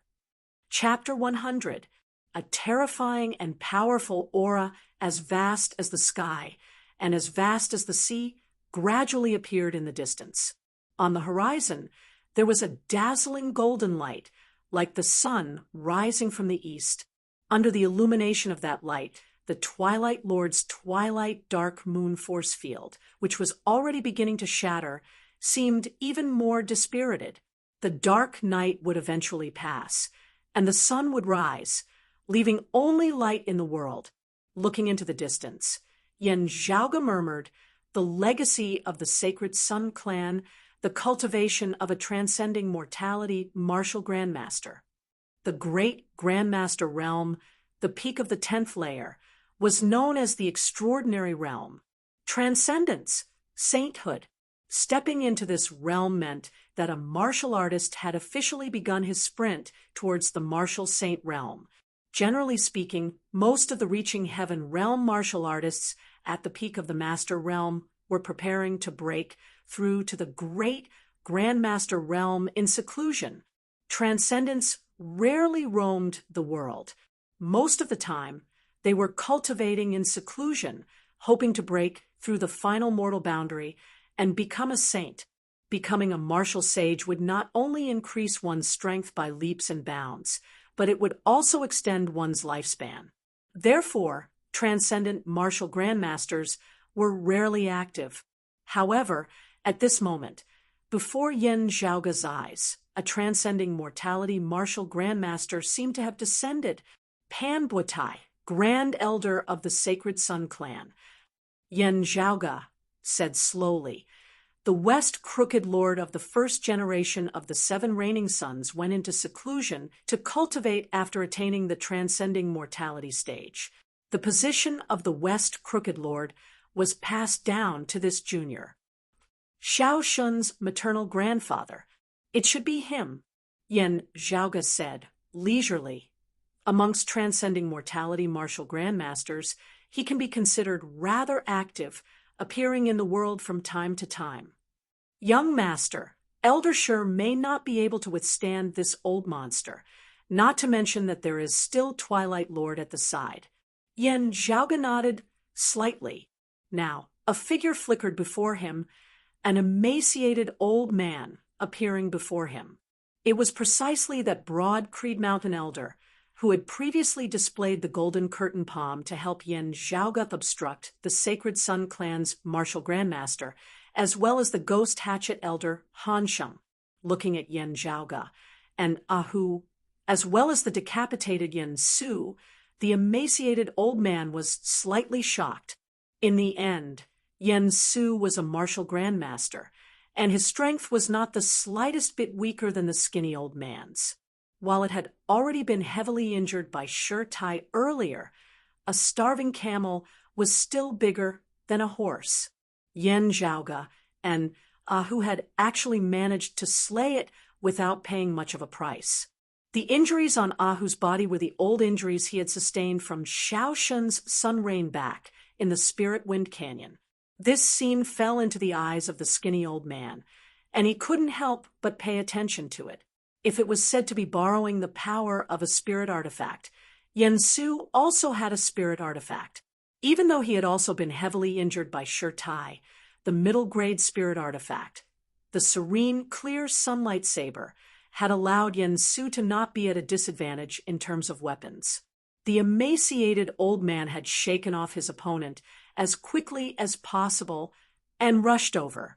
He had originally thought that if Yen Zhaoga and Ahu could make use of Yen Su's injuries to delay his escape, it would be their victory. Who would have thought that in the end, Yen Su would instead be killed cleanly by the two of them? The emaciated elder sighed towards Yen Zhaoga. Even if you want to leave now, it's already too late. Pan Buotai has specifically come for you. Upon mentioning Pan Buotai's name, the withered old man's voice turned solemn. A man's name, a tree's shadow.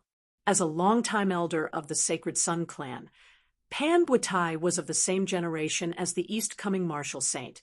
The sun comes east, Huang Guanlia and broad Creed Mountain's old chief, the heaven-equaling Yuan Zhengfeng.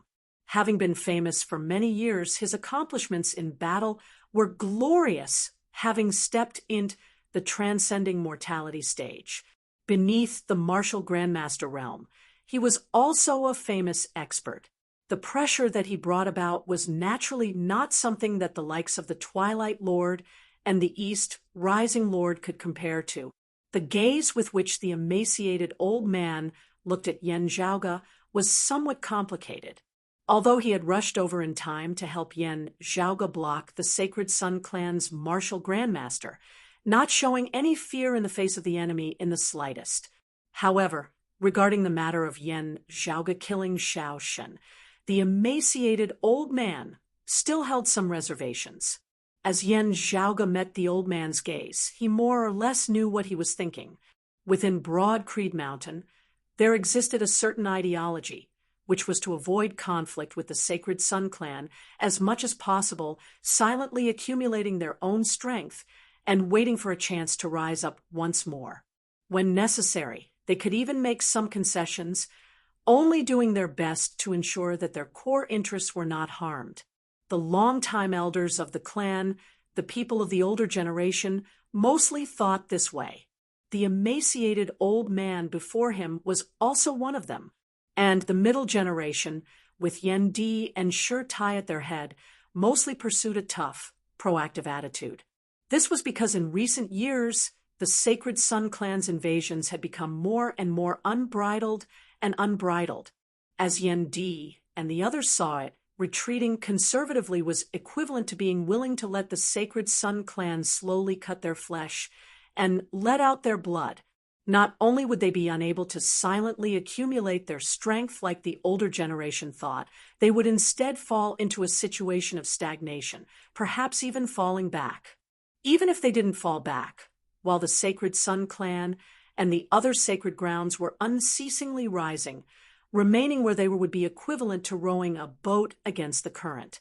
The Sacred Sun Clan had never, and would never in the future, sit quietly by the side, kindly waiting for Broad Creed Mountain to develop and catch up, even surpassing them.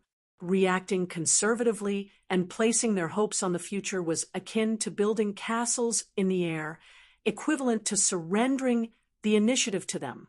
If one really had to talk about hope, their only hope would be for another huge change, like the invasion of the Flame Devil world. And the main victim of this huge change would be the Sacred Sun Clan, just like what Broad Creed Mountain had encountered in its heyday that year. However, who could say for sure about such a thing? Yen Zhaoge's second apprentice uncle Fang Zhuan had originally been one of the rare moderates of the middle generation, also receiving the support of a large number of longtime elders as a result. However, in recent years, perhaps because the Sacred Sun Clan was getting more and more insatiable, or perhaps because the old clan chief Yuan Zhengfeng's and Shi Tai's thinking was more unyielding, Fang Zhuan's attitude had also gradually become more unyielding. Fang Zhuan's attitude also began to gradually harden, causing those of the older generation who had originally supported him to be greatly disappointed. Now, in the competition for the position of clan chief, other than each other, Yen Di and Fang Zhuan actually also had to face the pressure of the clan's longtime elders. The entanglements within were becoming more and more complicated, hard to describe in a few words. Specifically talking about the current situation in the Eastern Tang Kingdom, as well as what had happened previously, the moderates were also supportive of Yen Zhaoge bringing back Feng Yinsheng, provided that Feng Yinsheng could really recover. Regarding the Eastern Tang, they were a little ambiguous, while regarding Yen Zhaoge's killing of Xiao Shen afterwards, they felt an extreme headache, although they all spoke the same way to the outside world. Internally, the older generation had very complicated feelings towards Yen Zhaoge, who could both perform meritorious deeds and cause trouble at the same time. Looking at the emaciated elder's conflicted appearance, Yen Zhaoge didn't say anything more, only asking, "May I ask how Elder Qin and Elder Kong are doing?" The emaciated old man said simply, "Elder Shi has arrived even earlier than expected. He himself came here, accompanied by experts of our clan to reinforce Elder Qin and the others. After repelling the East Rising Lord and the others, they have already retreated to the vicinity, hurrying over to meet up with Elder Shi." But following Pan Buatai's arrival, the Sacred Sun clan martial practitioners once again began their counterattack. You are the target of everyone. This time, it will be hard for things to end peacefully. Yen Zhaoga said slowly. Wanting to kill me is only the beginning. The other side's goal has actually already been achieved. If I hadn't killed Xiao Shun, whether or not they killed me would already no longer be important. It was only because I killed Xiao Shen that Pan Buatai specially came over. The light in the horizon grew brighter and brighter. Chapter 101. For a time, the temperature of the surrounding 500 kilometers rose rapidly, becoming unbearably hot. Vegetation withered. The earth parched and cracked. Breathing in the air caused one to feel a scalding heat from the throat to the heart. Yen Zhaoga. Ahu and the others looked in that direction, illuminated by the seven suns to the point where they were virtually unable to open their eyes. The broad Creed Mountain elder beside them sighed, feeling that the enemy's fist intent had already enveloped the surrounding area. Even if they wanted to leave, they wouldn't be able to, unless Shi Tai could repel Pan Buatai. However much confidence they had in Shi Tai, it was still very hard for them to be optimistic now. TSK, martial saints not appearing, transcending mortality martial grandmasters, are already the peak power of the eight extremities world. Yen Zhaoga covered his forehead with his hand, squinting as he looked in the direction where Pan Buatai had appeared. That was not rising one after another, but the seven suns that had gathered to form a ring very quickly traversed the heavens and the earth, rapidly nearing. The massive hemisphere of darkness on the ground had already completely shattered at this moment, a streak of golden light shooting straight into the horizon. Within the massive golden pillar of light, Shi Tai hovered in midair, his expression firm and calm as he gazed mildly at the powerful force that had arrived before him. Within the golden pillar of light, around Shi Tai's body, a massive golden silhouette was indistinctly visible, its entire body transparent, resembling colored glass. It looked like an altar, yet also a pagoda. Contained within was the fist intent of being able to extinguish all tribulations, Vajra indestructible. Numerous profound runes congregated, transforming into numerous spirit formations, the spirit formations stacked on top of one another, finally transforming into that existence that resembled an altar whilst also a pagoda, enveloping Shi Tai. The radiance of those seven blazing suns illuminated the heavens and the earth. As the cruel sunlight descended, it was everywhere pervasive. Light was like air, existing in every single corner of space. And this sunlight possessed an extremely terrifying power, incinerating and melting everything it came into contact with. Its tyrannical power even destroyed the twilight dark moon chi of the Sacred Sun clan's own expert, the Twilight Lord. Illuminated by the sunlight, the golden altar that enveloped Shi Tai was also shaking slightly on the surface of the altar. Green smoke seemed to be rising as though it was also about to be incinerated and destroyed. At the center of those seven suns that had gathered to form a ring, an ancient, majestic voice resounded, reverberating unceasingly between the heavens and the earth. Shi Tai, your broad Creed Mountain disciple, is audacious to the extreme, daring to kill this old man's grandson. This debt must be paid in blood. As this voice rang out, the temperature of the world seemed to rise once again, causing the people in the surroundings to feel as if their internal organs were on fire. Shi Tai's expression didn't change at all. However, the golden altar around him shrank a little. Although it was smaller, its power was more condensed and pure. As the golden altar shrank, the illusory green smoke on the surface of the altar, due to the seven scorching suns, disappeared. Before your Sacred Sun clan martial practitioners invaded my clan's Spirit Wind Canyon, you should have already predicted that this would happen. Sure Tai's expression was as cold and hard as a 10,000-year-old rock. In a life-and-death battle, blades and swords have no eyes. Those who kill will always be killed. That grandson of yours, Xiao Shun, is lecherous and frivolous, as his elder. You have to take responsibility for not disciplining him properly. If I were a late outer or a martial scholar, I wouldn't need anyone else to make a move. I would directly challenge that grandson of yours. Sure Tai stood within the air, the golden altar that enveloped him becoming even more condensed and contracted, his entire body turning a glazed color. Golden radiance was emitted from within, causing Sure Tai's figure to gradually become indistinct. Within the 7 great golden suns, an ancient voice seemed to resound at the same time, Shameless Boastful Jr. This old man has come here today specifically to welcome you. As for Yen Di, not only that little dog of his, even he himself will have to pay with his life for the death of this old man's grandson. This old man knows that having received the news, he is currently hurrying over from the Earth domain. However, you don't have to wait for him. Pan Buatai's voice resounded throughout the sky. Being able to die beneath the great sun, heaven-measuring ruler is his fortune. Yen Zhaoga's and Sure Tai's eyes simultaneously shone with a bright light. The other broad Creed Mountain martial practitioners were all shocked, their expressions changing greatly. The great sun, heaven-measuring ruler, was precisely the sacred artifact that the Sacred Sun Clan possessed.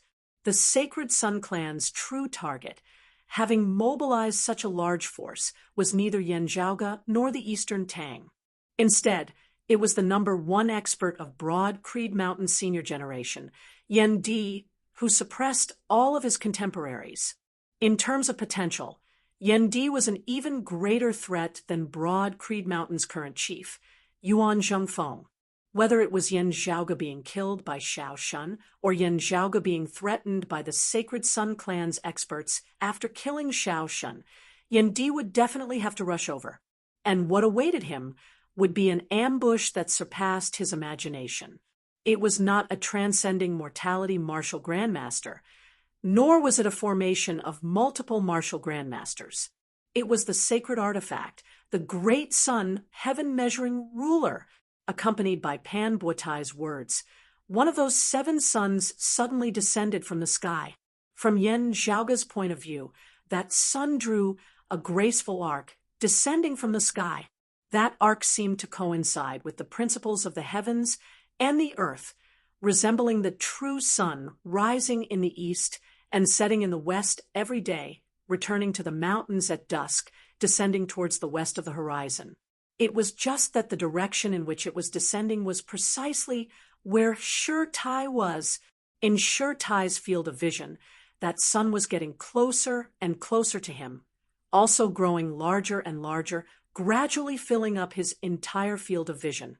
The descending sun had yet to truly come into contact with the west-setting sun, but the great earth below had already begun to shatter, as though it might collapse at any moment. Looking carefully against the dazzling sunlight, one could see that this sun was clearly also a shining altar. Its shape was different from the altars surrounding Sure Tai's body, but it was also in existence that resembled an altar whilst also a pagoda, containing a tyrannical yet profound concept. Enormous spirit patterns and runes formed many spirit formations like bricks and tiles. The spirit formations combined, finally forming this heaven-connecting altar. The entire altar did not give off a heavy feeling, instead being as sharp as a saber, as tyrannical as fire. This west-tilting heaven-incinerating saber of Pan Buatai's was also far from something that the East Rising Lord had previously executed could compare to. The fierce, violent saber intent of one of the 7 great sun arts was displayed without restraint, truly possessing the might to incinerate the heavens. Sure Tai's gaze was like steel, not wavering in the slightest as he stood erect within the air, punching out. At this moment, he seemed to be the most indestructible existence between the heavens and the earth, fearless and unshaken even if the heavens collapsed, and the earth split apart, resembling the divine needle that stabilized the seas, a cornerstone, a single hand stopping the wild tides of the heavens and the earth. Even that terrifying west-tilting heaven-incinerating saber was unable to destroy it. For a moment, it was as though a descending sun had furiously smashed into a towering mountain. Golden light exploded, blazing fire flew, the earth quaking and the mountains shaking. After the storm, the towering mountain still stood erect, not falling. Seeing this, the surrounding Broad Creed mountain martial practitioners all let out a long breath, feeling proud of their elder Shur. However, their expressions were still grave. Shur Tai's face showed no fear, nor was there any complacency on it. From start to finish, he gazed firmly and calmly at the opponent before him. 6 suns filled the sky, but very quickly, the 7th blazing sun reappeared, still illuminating the heavens and the earth. Pan Buatai's voice was as majestic as the heavens, resounding in all directions. Shur Tai, you have arrived in the Eastern Tang earlier than expected, indeed exceeding my sacred Sun Clan's predictions. However, this old man knows that your Broad Creed Mountain's sacred artifact has yet to emerge. Without it, Yendi will definitely die, and having appeared here, you can be Yendi's companion, paying for this old man's grandson's life together with the Yen father and son duo. Broad Creed 3 heroes? When this old man rampaged the world, you were still in your mother's womb. As he said this, the 7 blazing suns in the sky began rotating simultaneously. Chapter 102. Facing Pan Buatai's attack, Shur Tai sucked in a deep breath. Clenching his fists tightly, his left fist retracted by his waist, his right fist slowly punching forward. The heavenly altar that enveloped his body had already been condensed to the maximum, being virtually the same size as Shur Tai himself. Compared to the glorious sun descending from the sky, it was practically incomparably small. Shur Tai punched out, his slow movements seeming so out of place amidst the intense battle situation. The strange feeling of incongruity made the spectators feel uncomfortable to the point of wanting to vomit blood. His fist seemed to bear the weight of millions of mountains, heavy and condensed to the extreme as it moved slowly at the speed of an old bull breaking down a cart. However, in the eyes of the bystanders, Shur Tai's current fist intent was filled with an immovable, indestructible feeling of eternity, great firmness, great eternity, forever unable to be shaken. 7 blazing suns consecutively descended, unceasingly striking Shur Tai. The violent saber intent and heat swept the surrounding area, bringing along roiling waves of chi which expanded unceasingly into the surroundings. The air was completely compressed to the point of exploding, the immense pressure forming numerous sharp gales. The gales resembled formless, terrifying blades, slicing apart everything in the surroundings that dared to stand in their way. The wind blades rampaged, the vertical blades leaving behind numerous deep ravines on the great earth, while the horizontal blades sliced apart numerous mountain peaks in the distance. The all-encompassing golden light exploded, transforming into numerous streams of flowing fire, densely covering the entire sky. Other than the Twilight Lord and a very small number of people, everyone within the range of the battle unceasingly dodged and retreated. In such a clash, if they were not careful, even the tail of the typhoon could sweep them to death. The intense radiance filled the heavens and the earth at this moment, causing everyone to be completely unable to see what was going on. Only that power that shocked the heavens and the earth shook everyone's minds. All they could see was light, unable to see anything. All they could hear was the howling of the wind, unable to hear anything else. The minds of martial practitioners were nimble, their sensory abilities powerful, but now it was all numb, chaotic, and blurry. Suddenly, Pan Buatai's voice suppressed the sounds of the violent storm, seeming to resound within the depths of everyone's hearts. That's right, broad Creed Mountain's Vajra body. At the same cultivation level, you have indeed trained it to an unprecedented level. Yen Zhaoge avoided a massive wind blade that was tens of meters tall as it whistled past. That wind blade flew far into the distance, carving out a massive crevice that resembled a deep valley in the earth. Then, it hacked towards a group of mountains in the distance, forcibly splitting a small mountain apart from the middle. Within Yen Zhaoge's Dantian's Qi ocean, the chaotic Qi mass circulated, drawing the twin Qis of ice and fire within the acupoints of his entire body to converge together.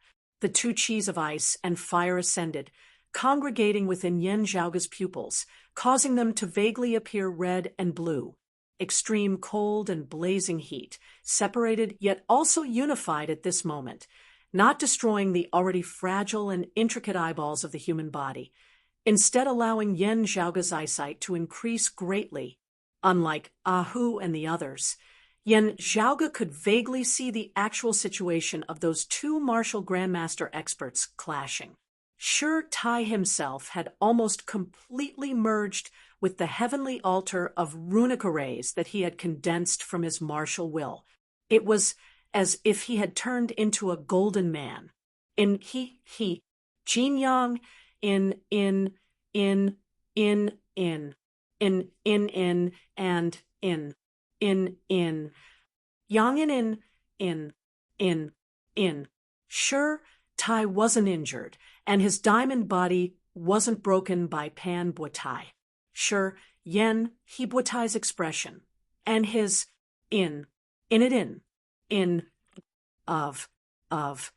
of. Shi Tai's Vajra body hung high in the sky, exerting a destructive pressure on the living beings below. Amidst the suns, Pan Buotai's voice resounded. But do you think this can stop this old man? Between the great suns, Pan Buotai's voice resounded. But do you think that this can stop me? At this moment, the seven suns began converging towards their center. A giant that shone with boundless light seemed to materialize from within, an even greater power manifesting itself. Shi Tai's left fist, retracted by his waist, slowly punched forward, parallel to his right fist. Then, his hands began to gradually move. His two hands vaguely formed a golden ring of light. The ring resembled Vajra, full and flawless, its center empty, as though it could contain all living things. The giant formed of the seven suns slammed down with its palm. The very sky itself seemed to shake, as though it was about to collapse. The giant formed of the seven suns slammed down with its palm. The very sky itself seemed to shake, as though it was about to collapse. Shi Tai's hands formed a ring, meeting his opponent's attack.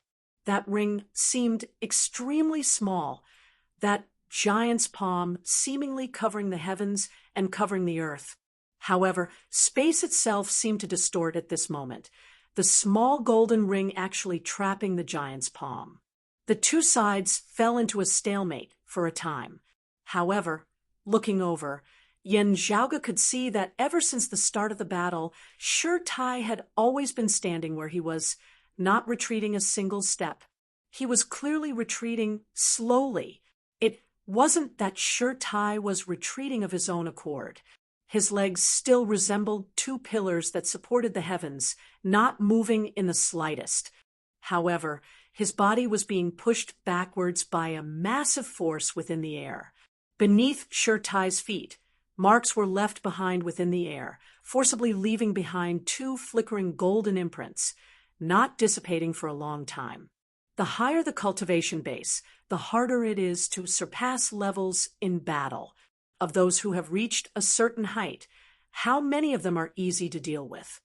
Seeing this scene, Yen Zhaoge said, however, eldest apprentice uncle being able to forcibly resist a transcending mortality martial grandmaster to this extent, it really is hard to come by.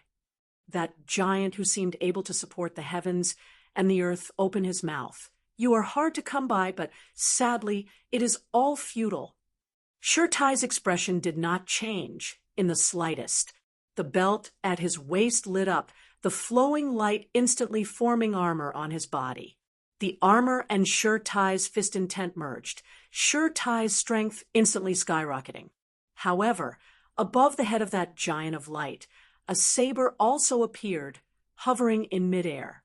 The giant did not grab the saber, but its majestic saber-chi still descended, unceasingly breaking down the power of the armor of light on Sure Tai's body. Meanwhile, that giant's palm continued advancing. Pan Buotai said, "Young man, this old man will help your master Yuan Zhengfeng discipline you today," he said to the Twilight Lord beside him. "Twilight, this old man will take care of this iron lion properly today. That surnamed Yen puppy is yours." Yen Di has already fallen into the trap. Whether this bait is dead or alive is already no longer important. This old man wants him alive now. Bring him back to the world illuminating peak. If I don't burn him to death beneath the blazing sun of the great sun, this old man's hatred will not be quelled. Because of his earlier clash with Sure Tai, the Twilight Lord's face was pale, blood leaking out from the corner of his mouth. However, after standing for a moment, his injuries were already no longer a problem.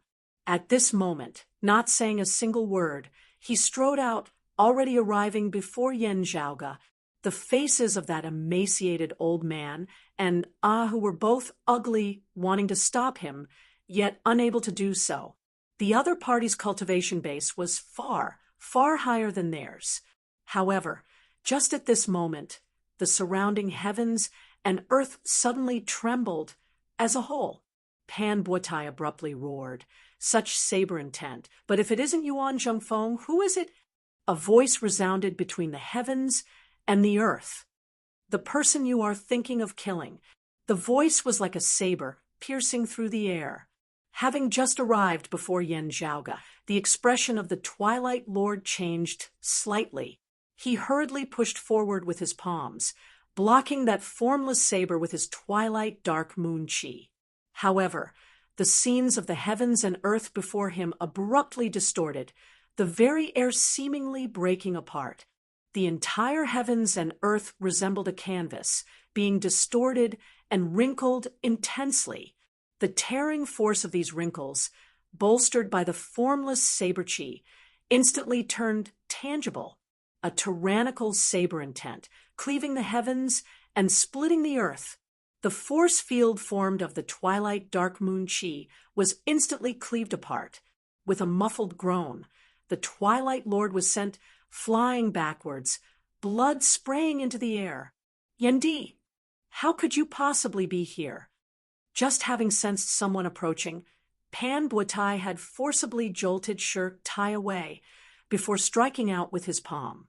In the end, the other party's strength had surpassed his predictions, actually sending the Twilight Lord flying with a single saber.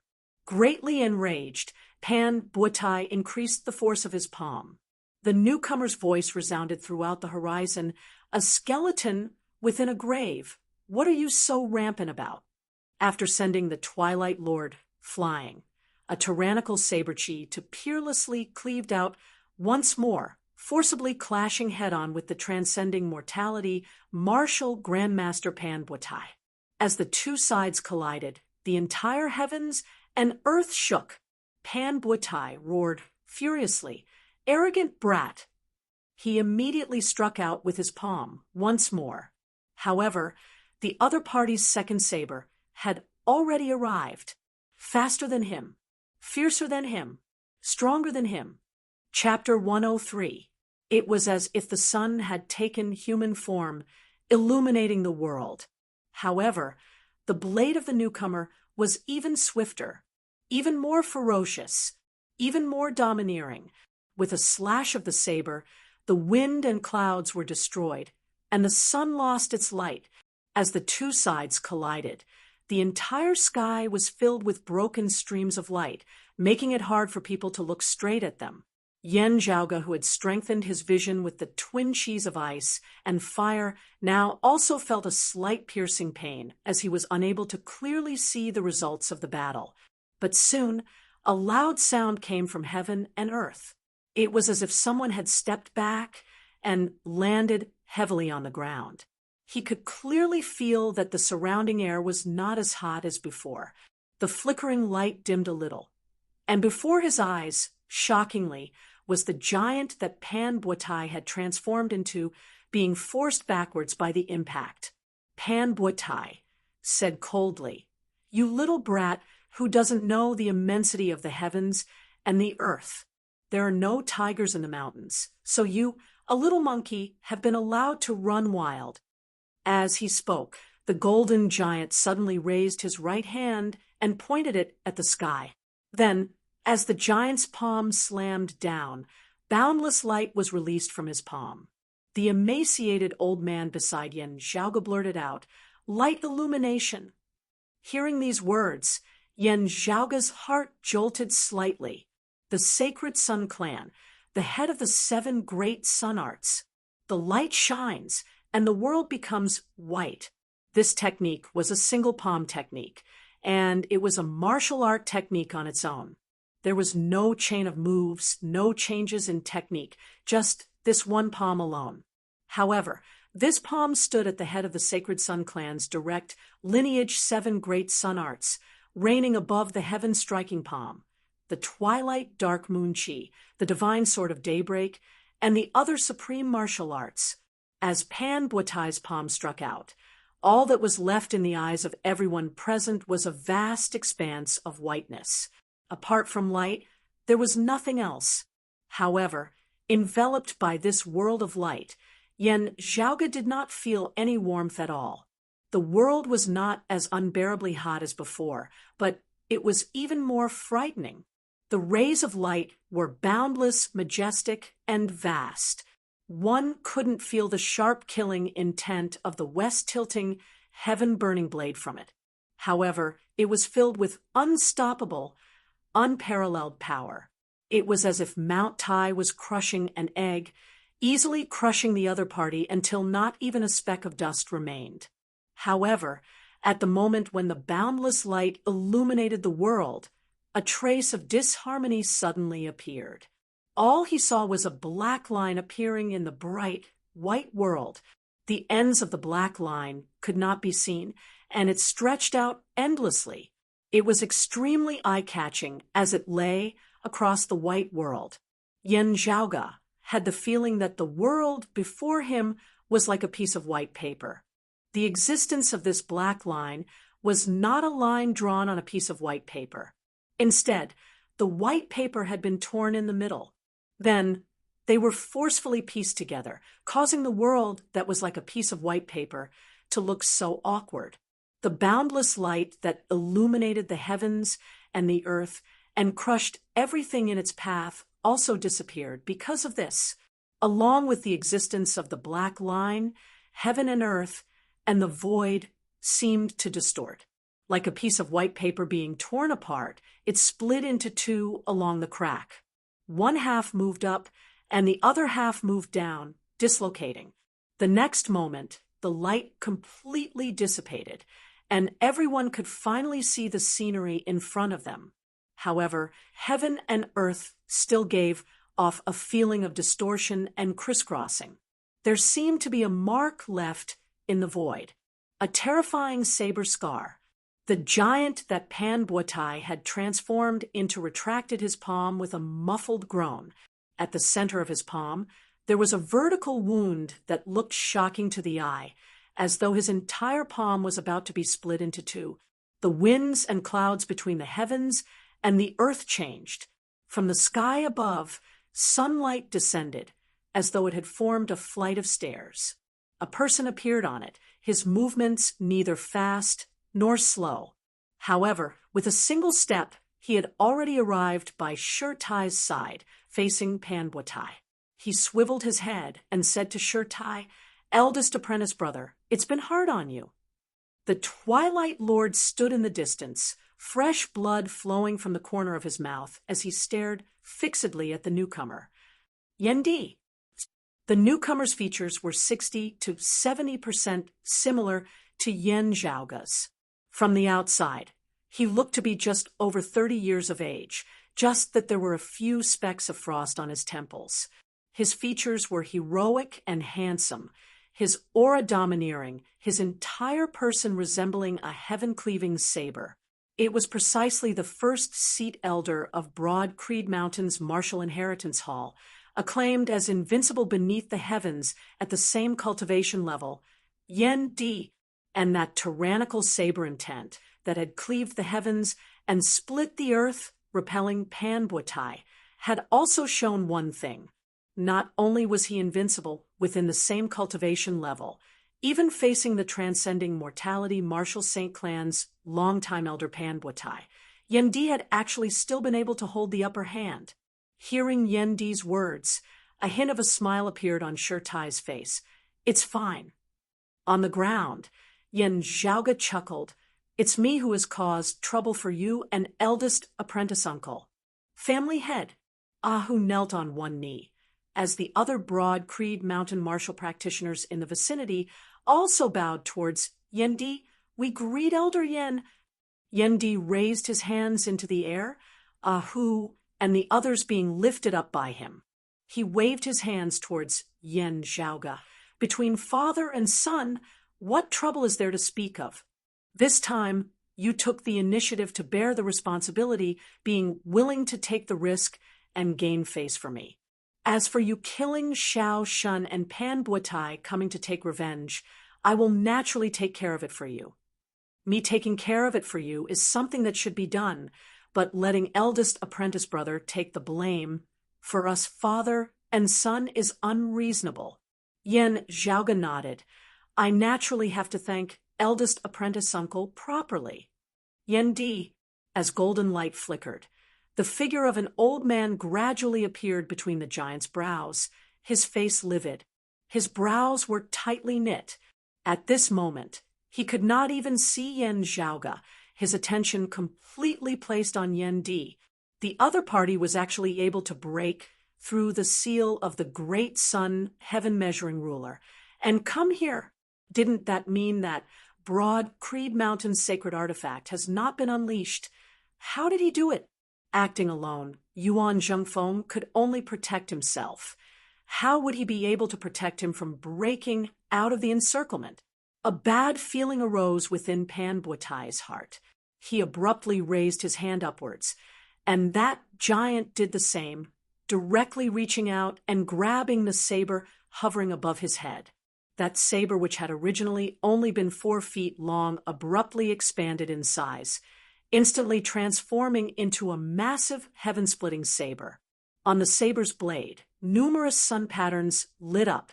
With the saber in hand, Pan Buatai's aura instantly skyrocketed once more. The area between the heavens and the earth once more turned scorching hot. The golden giant still stood towering between the heavens and the earth, while above his head, 7 great golden suns once more appeared, surrounding and protecting him. The massive saber mightily chopped downwards. Yen Zhaoga had personally witnessed martial practitioners executing this supreme martial art. The unprecedentedly powerful, west-tilting, heaven-incinerating saber had appeared in this world. Facing the saber, Yen Di laughed loudly. "The sun has long since set. Let it completely descend." Amidst his laughter, Yen Di waved a single hand, his fingers piercing into the air. He drew his saber from within, the air rippling like flowing water. Then, a saber that flickered with a faint purple light appeared before everyone's eyes. Yen Di brandished his saber. From that purple saber, a deafening ringing resounded. The entire sky, at this moment, seemed to be howling in rage. Facing Pan Buatai's west-tilting heaven-incinerating saber, Yen Di similarly chopped out with his saber. Countless spirit runes appeared, transforming into numerous spirit arrays within the air. The numerous spirit arrays stacked upon one another, similarly forming a heavenly altar. The heavenly altar shone with a purple light, clearly also transforming into the form of a saber within the air. The shocking saber intent combined with the saber in Yen Di's hands, shaking the heavens and shaking the earth. As the saber struck out, the heavens and the earth seemed to be in a daze, as though it had split apart and been displaced once more. Like a painting, it broke neatly from its center, the west-tilting, heaven-incinerating saber that was extremely domineering, resembling a descending sun. Before this even more domineering saber, it was as weak as paper. Amidst the all-encompassing golden light of destruction, the giant that Pan Buatai had transformed into let out a low, enraged roar as he mightily retreated. Chapter 104. In the end, it was still Yendi who broke the great sun with a single saber. The golden giant that Pan Buatai had transformed into staggered backwards. Severe wounds appeared on the giant's body. Runes and divine patterns shattered one after another, sprinkling down like blood. They turned into specks of flowing light and disappeared into the air. The space between the brows of the golden giant once again revealed Pan Buatai's true form. Compared to before, his figure was stooped and much older, and his face was slightly pale. The old man's throat bobbed up and down a few times. There was a sweet taste in his mouth, as if he would spit out blood at any moment, but he forcefully suppressed it.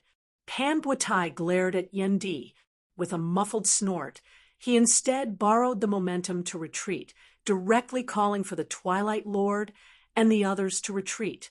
For Yendi to appear here, something must have happened to the ambush by the great sun heaven-measuring ruler. Although he didn't know what exactly had happened, Pan Buatai was certain that the Sacred Sun Clan's plan this time had already failed, with Broad Creed Mountain even more likely to turn the tables on them. Clearly knowing that he was a target of the Sacred Sun Clan, having evaded the great sun heaven-measuring ruler, Yendi had still dared to leisurely rush over to the Eastern Tang. This was enough to prove that he was extremely confident. Under such circumstances, if he could obtain victory quickly, Pan Buatai wouldn't mind slaying Yendi on the spot, teaching Broad Creed Mountain a lesson. Yendi's reputation was extremely resounding, but as a veteran martial grandmaster expert of the same generation as Huang Guanglia and Yuan Zhengfeng, having stepped into the transcending mortality stage many years ago, Pan Buatai naturally had his own confidence and pride. Asking himself honestly, he really had no confidence in being able to take down Yendi at the same cultivation level. However, even though his cultivation base was clearly higher, he was still not Yendi's match.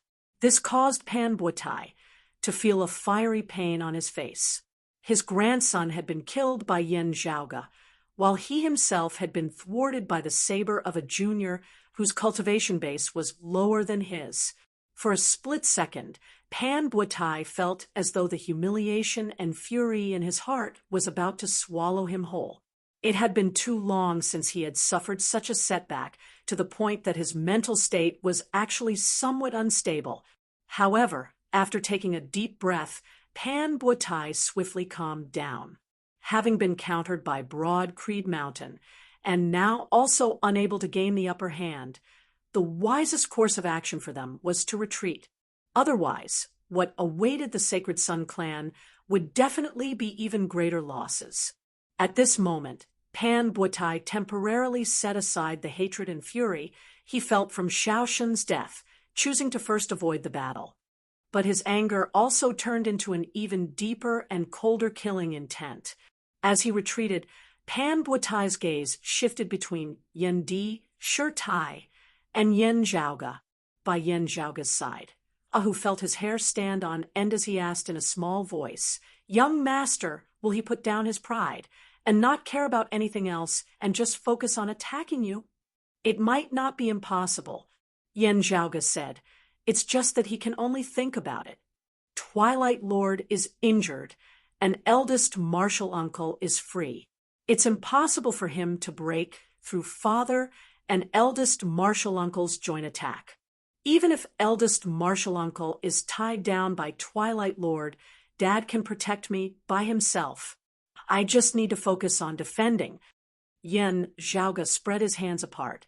"Father is extremely domineering, his attacks shocking the heavens. However, that doesn't mean that he isn't proficient in defense. It's just that he doesn't have to do that most of the time. Besides, Pan Buetai should worry about himself first. Yen Zhaoge laughed. Father, I'm not someone who likes to play the empty fort stratagem. As he spoke, yet another voice resounded from the distant horizon. Does your Sacred Sun clan really think that you are invincible under the heavens? You've already reached a level where you are completely lawless, completely unbridled, and unbridled. In the horizon, there seemed to be the sound of the tides of the great sea, causing one to have the misconception that they had arrived at the seaside. However, as the sound neared, they realized that it was shockingly the breathing of a person.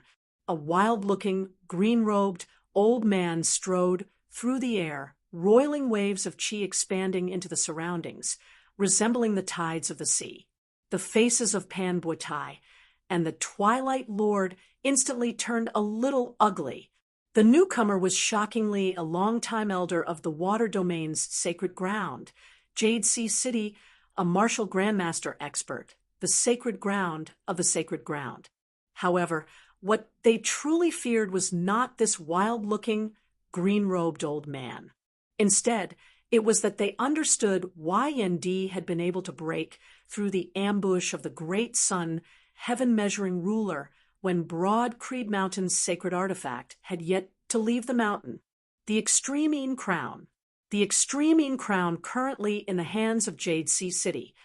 The Extreme Een Crown should have gone to the East Sea. If it had come over here, it shouldn't have done so quietly, the Twilight Lord said in a heavy tone.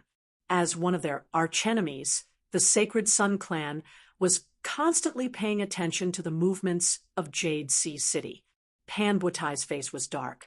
Just like how we concealed the appearance of the great sun heaven-measuring ruler, it was all because of the fruit of the concealed fog tree. That year, the concealed fog tree bore a total of 2 fruits, one in our Sacred Sun clan, the other in the hands of the Devil Saint. From the looks of it now, that fruit has actually fallen into the hands of Jade Sea City at some unknown time. We can talk about this later. The key is now. The Extreme Een Crown delayed the great sun heaven-measuring ruler, while Yendi hurried over to the Eastern Tang. The great sun heaven-measuring ruler, having left the mountain, catching Broad Creed Mountain unprepared, rapidly killing Yendi with the power of a sacred artifact. If they were delayed by the Extreme Een Crown, the situation would be disadvantageous to the Sacred Sun clan. Broad Creed Mountain similarly had a sacred artifact. Without having to ask, it was obvious that after having achieved their initial goal of confusing them, the sacred artifact of Broad Creed Mountain, who had been lying in wait all this time, must have already left the mountain at this moment. Also, it definitely wouldn't be coming to the Eastern Tang, but to where the great sun heaven-measuring ruler was. Yen Zhaoge smacked his lips. After the first Extreme Een bout, you grasped the Extreme Een Crown and used it for your own personal gain, relying on the power of those 2 sacred artifacts to expand wantonly. You should have already predicted that this day would come. You've done the first thing, and the wheel of fortune has turned. Don't blame others for doing the same thing. Didn't you want to play something big? You schemed against my father. Our clan schemed against your sacred artifact. Let's see whose mouth is bigger. Now, the distant sky suddenly shook. Boundless sunlight slowly rose from the horizon, and very quickly, a great sun filled the sky. The sun that appeared this time was slightly smaller and dimmer than the sun manifested by Pan Buetai's martial will. However, this time, there were a total of 8 great golden suns revolving around it, who drew back the corners of his mouth. World illuminating Lord. While the newcomer's cultivation base was inferior to Pan Buetai's, his aura was even stronger than that of the Twilight Lord at his peak. As compared to the mysterious Twilight Lord, the pressure that this person brought with him was even more direct and intense. The head of the current generation of the 7 reigning suns, the world-illuminating Lord. He was the leading figure of the Sacred Sun Clan's senior generation, having previously competed with the current chief Huang Su for the position of chief. This time, the sacred grounds had joined hands to explore the Earth domain and suppress the abnormalities, with the world-illuminating Lord of the Sacred Sun Clan heading there. The 8 great golden suns halted within the air, gradually converging towards the center, congregating into a single mass. Within the immeasurable light, a golden-robed middle-aged man walked out. He could also be considered handsome, just that his hooked nose was rather conspicuous. This person's portrait had already long since spread throughout the 8 extremities world. Everyone here naturally recognized him. He was precisely the head of this generation's 7 reigning sons, the world-illuminating Lord. As soon as the world-illuminating Lord arrived, he said in a heavy tone, "Uncle Pan, the matter is already over. Broad Creed Mountain's clear chi robe has emerged." The clear chi robe was precisely the sacred artifact that suppressed Broad Creed Mountain. The world-illuminating Lord said, "The chief has already retreated with the great sun heaven-measuring ruler, but Jade Sea City is entangling us endlessly with the extreme Een Crown. We have to get rid of them before the clear chi robe arrives, or the consequences will be too horrible to contemplate." Senior apprentice brother Huang has yet to emerge from seclusion. Pan Buotai once again felt stifled within his heart. The world-illuminating Lord was silent for a moment before he said, "They want to leave behind the great sun, heaven-measuring ruler. If they can force senior apprentice Uncle Huang to emerge from seclusion prematurely, that would be an even greater gain." Those of Infinite Boundless Mountain were originally also causing a ruckus in the Eastern Tang, eyeing us covetously. But now they have also suddenly quietened down, no longer competing with Broad Creed Mountain, looking as though they are making things easier for us. This time, it is we who have become the target of all.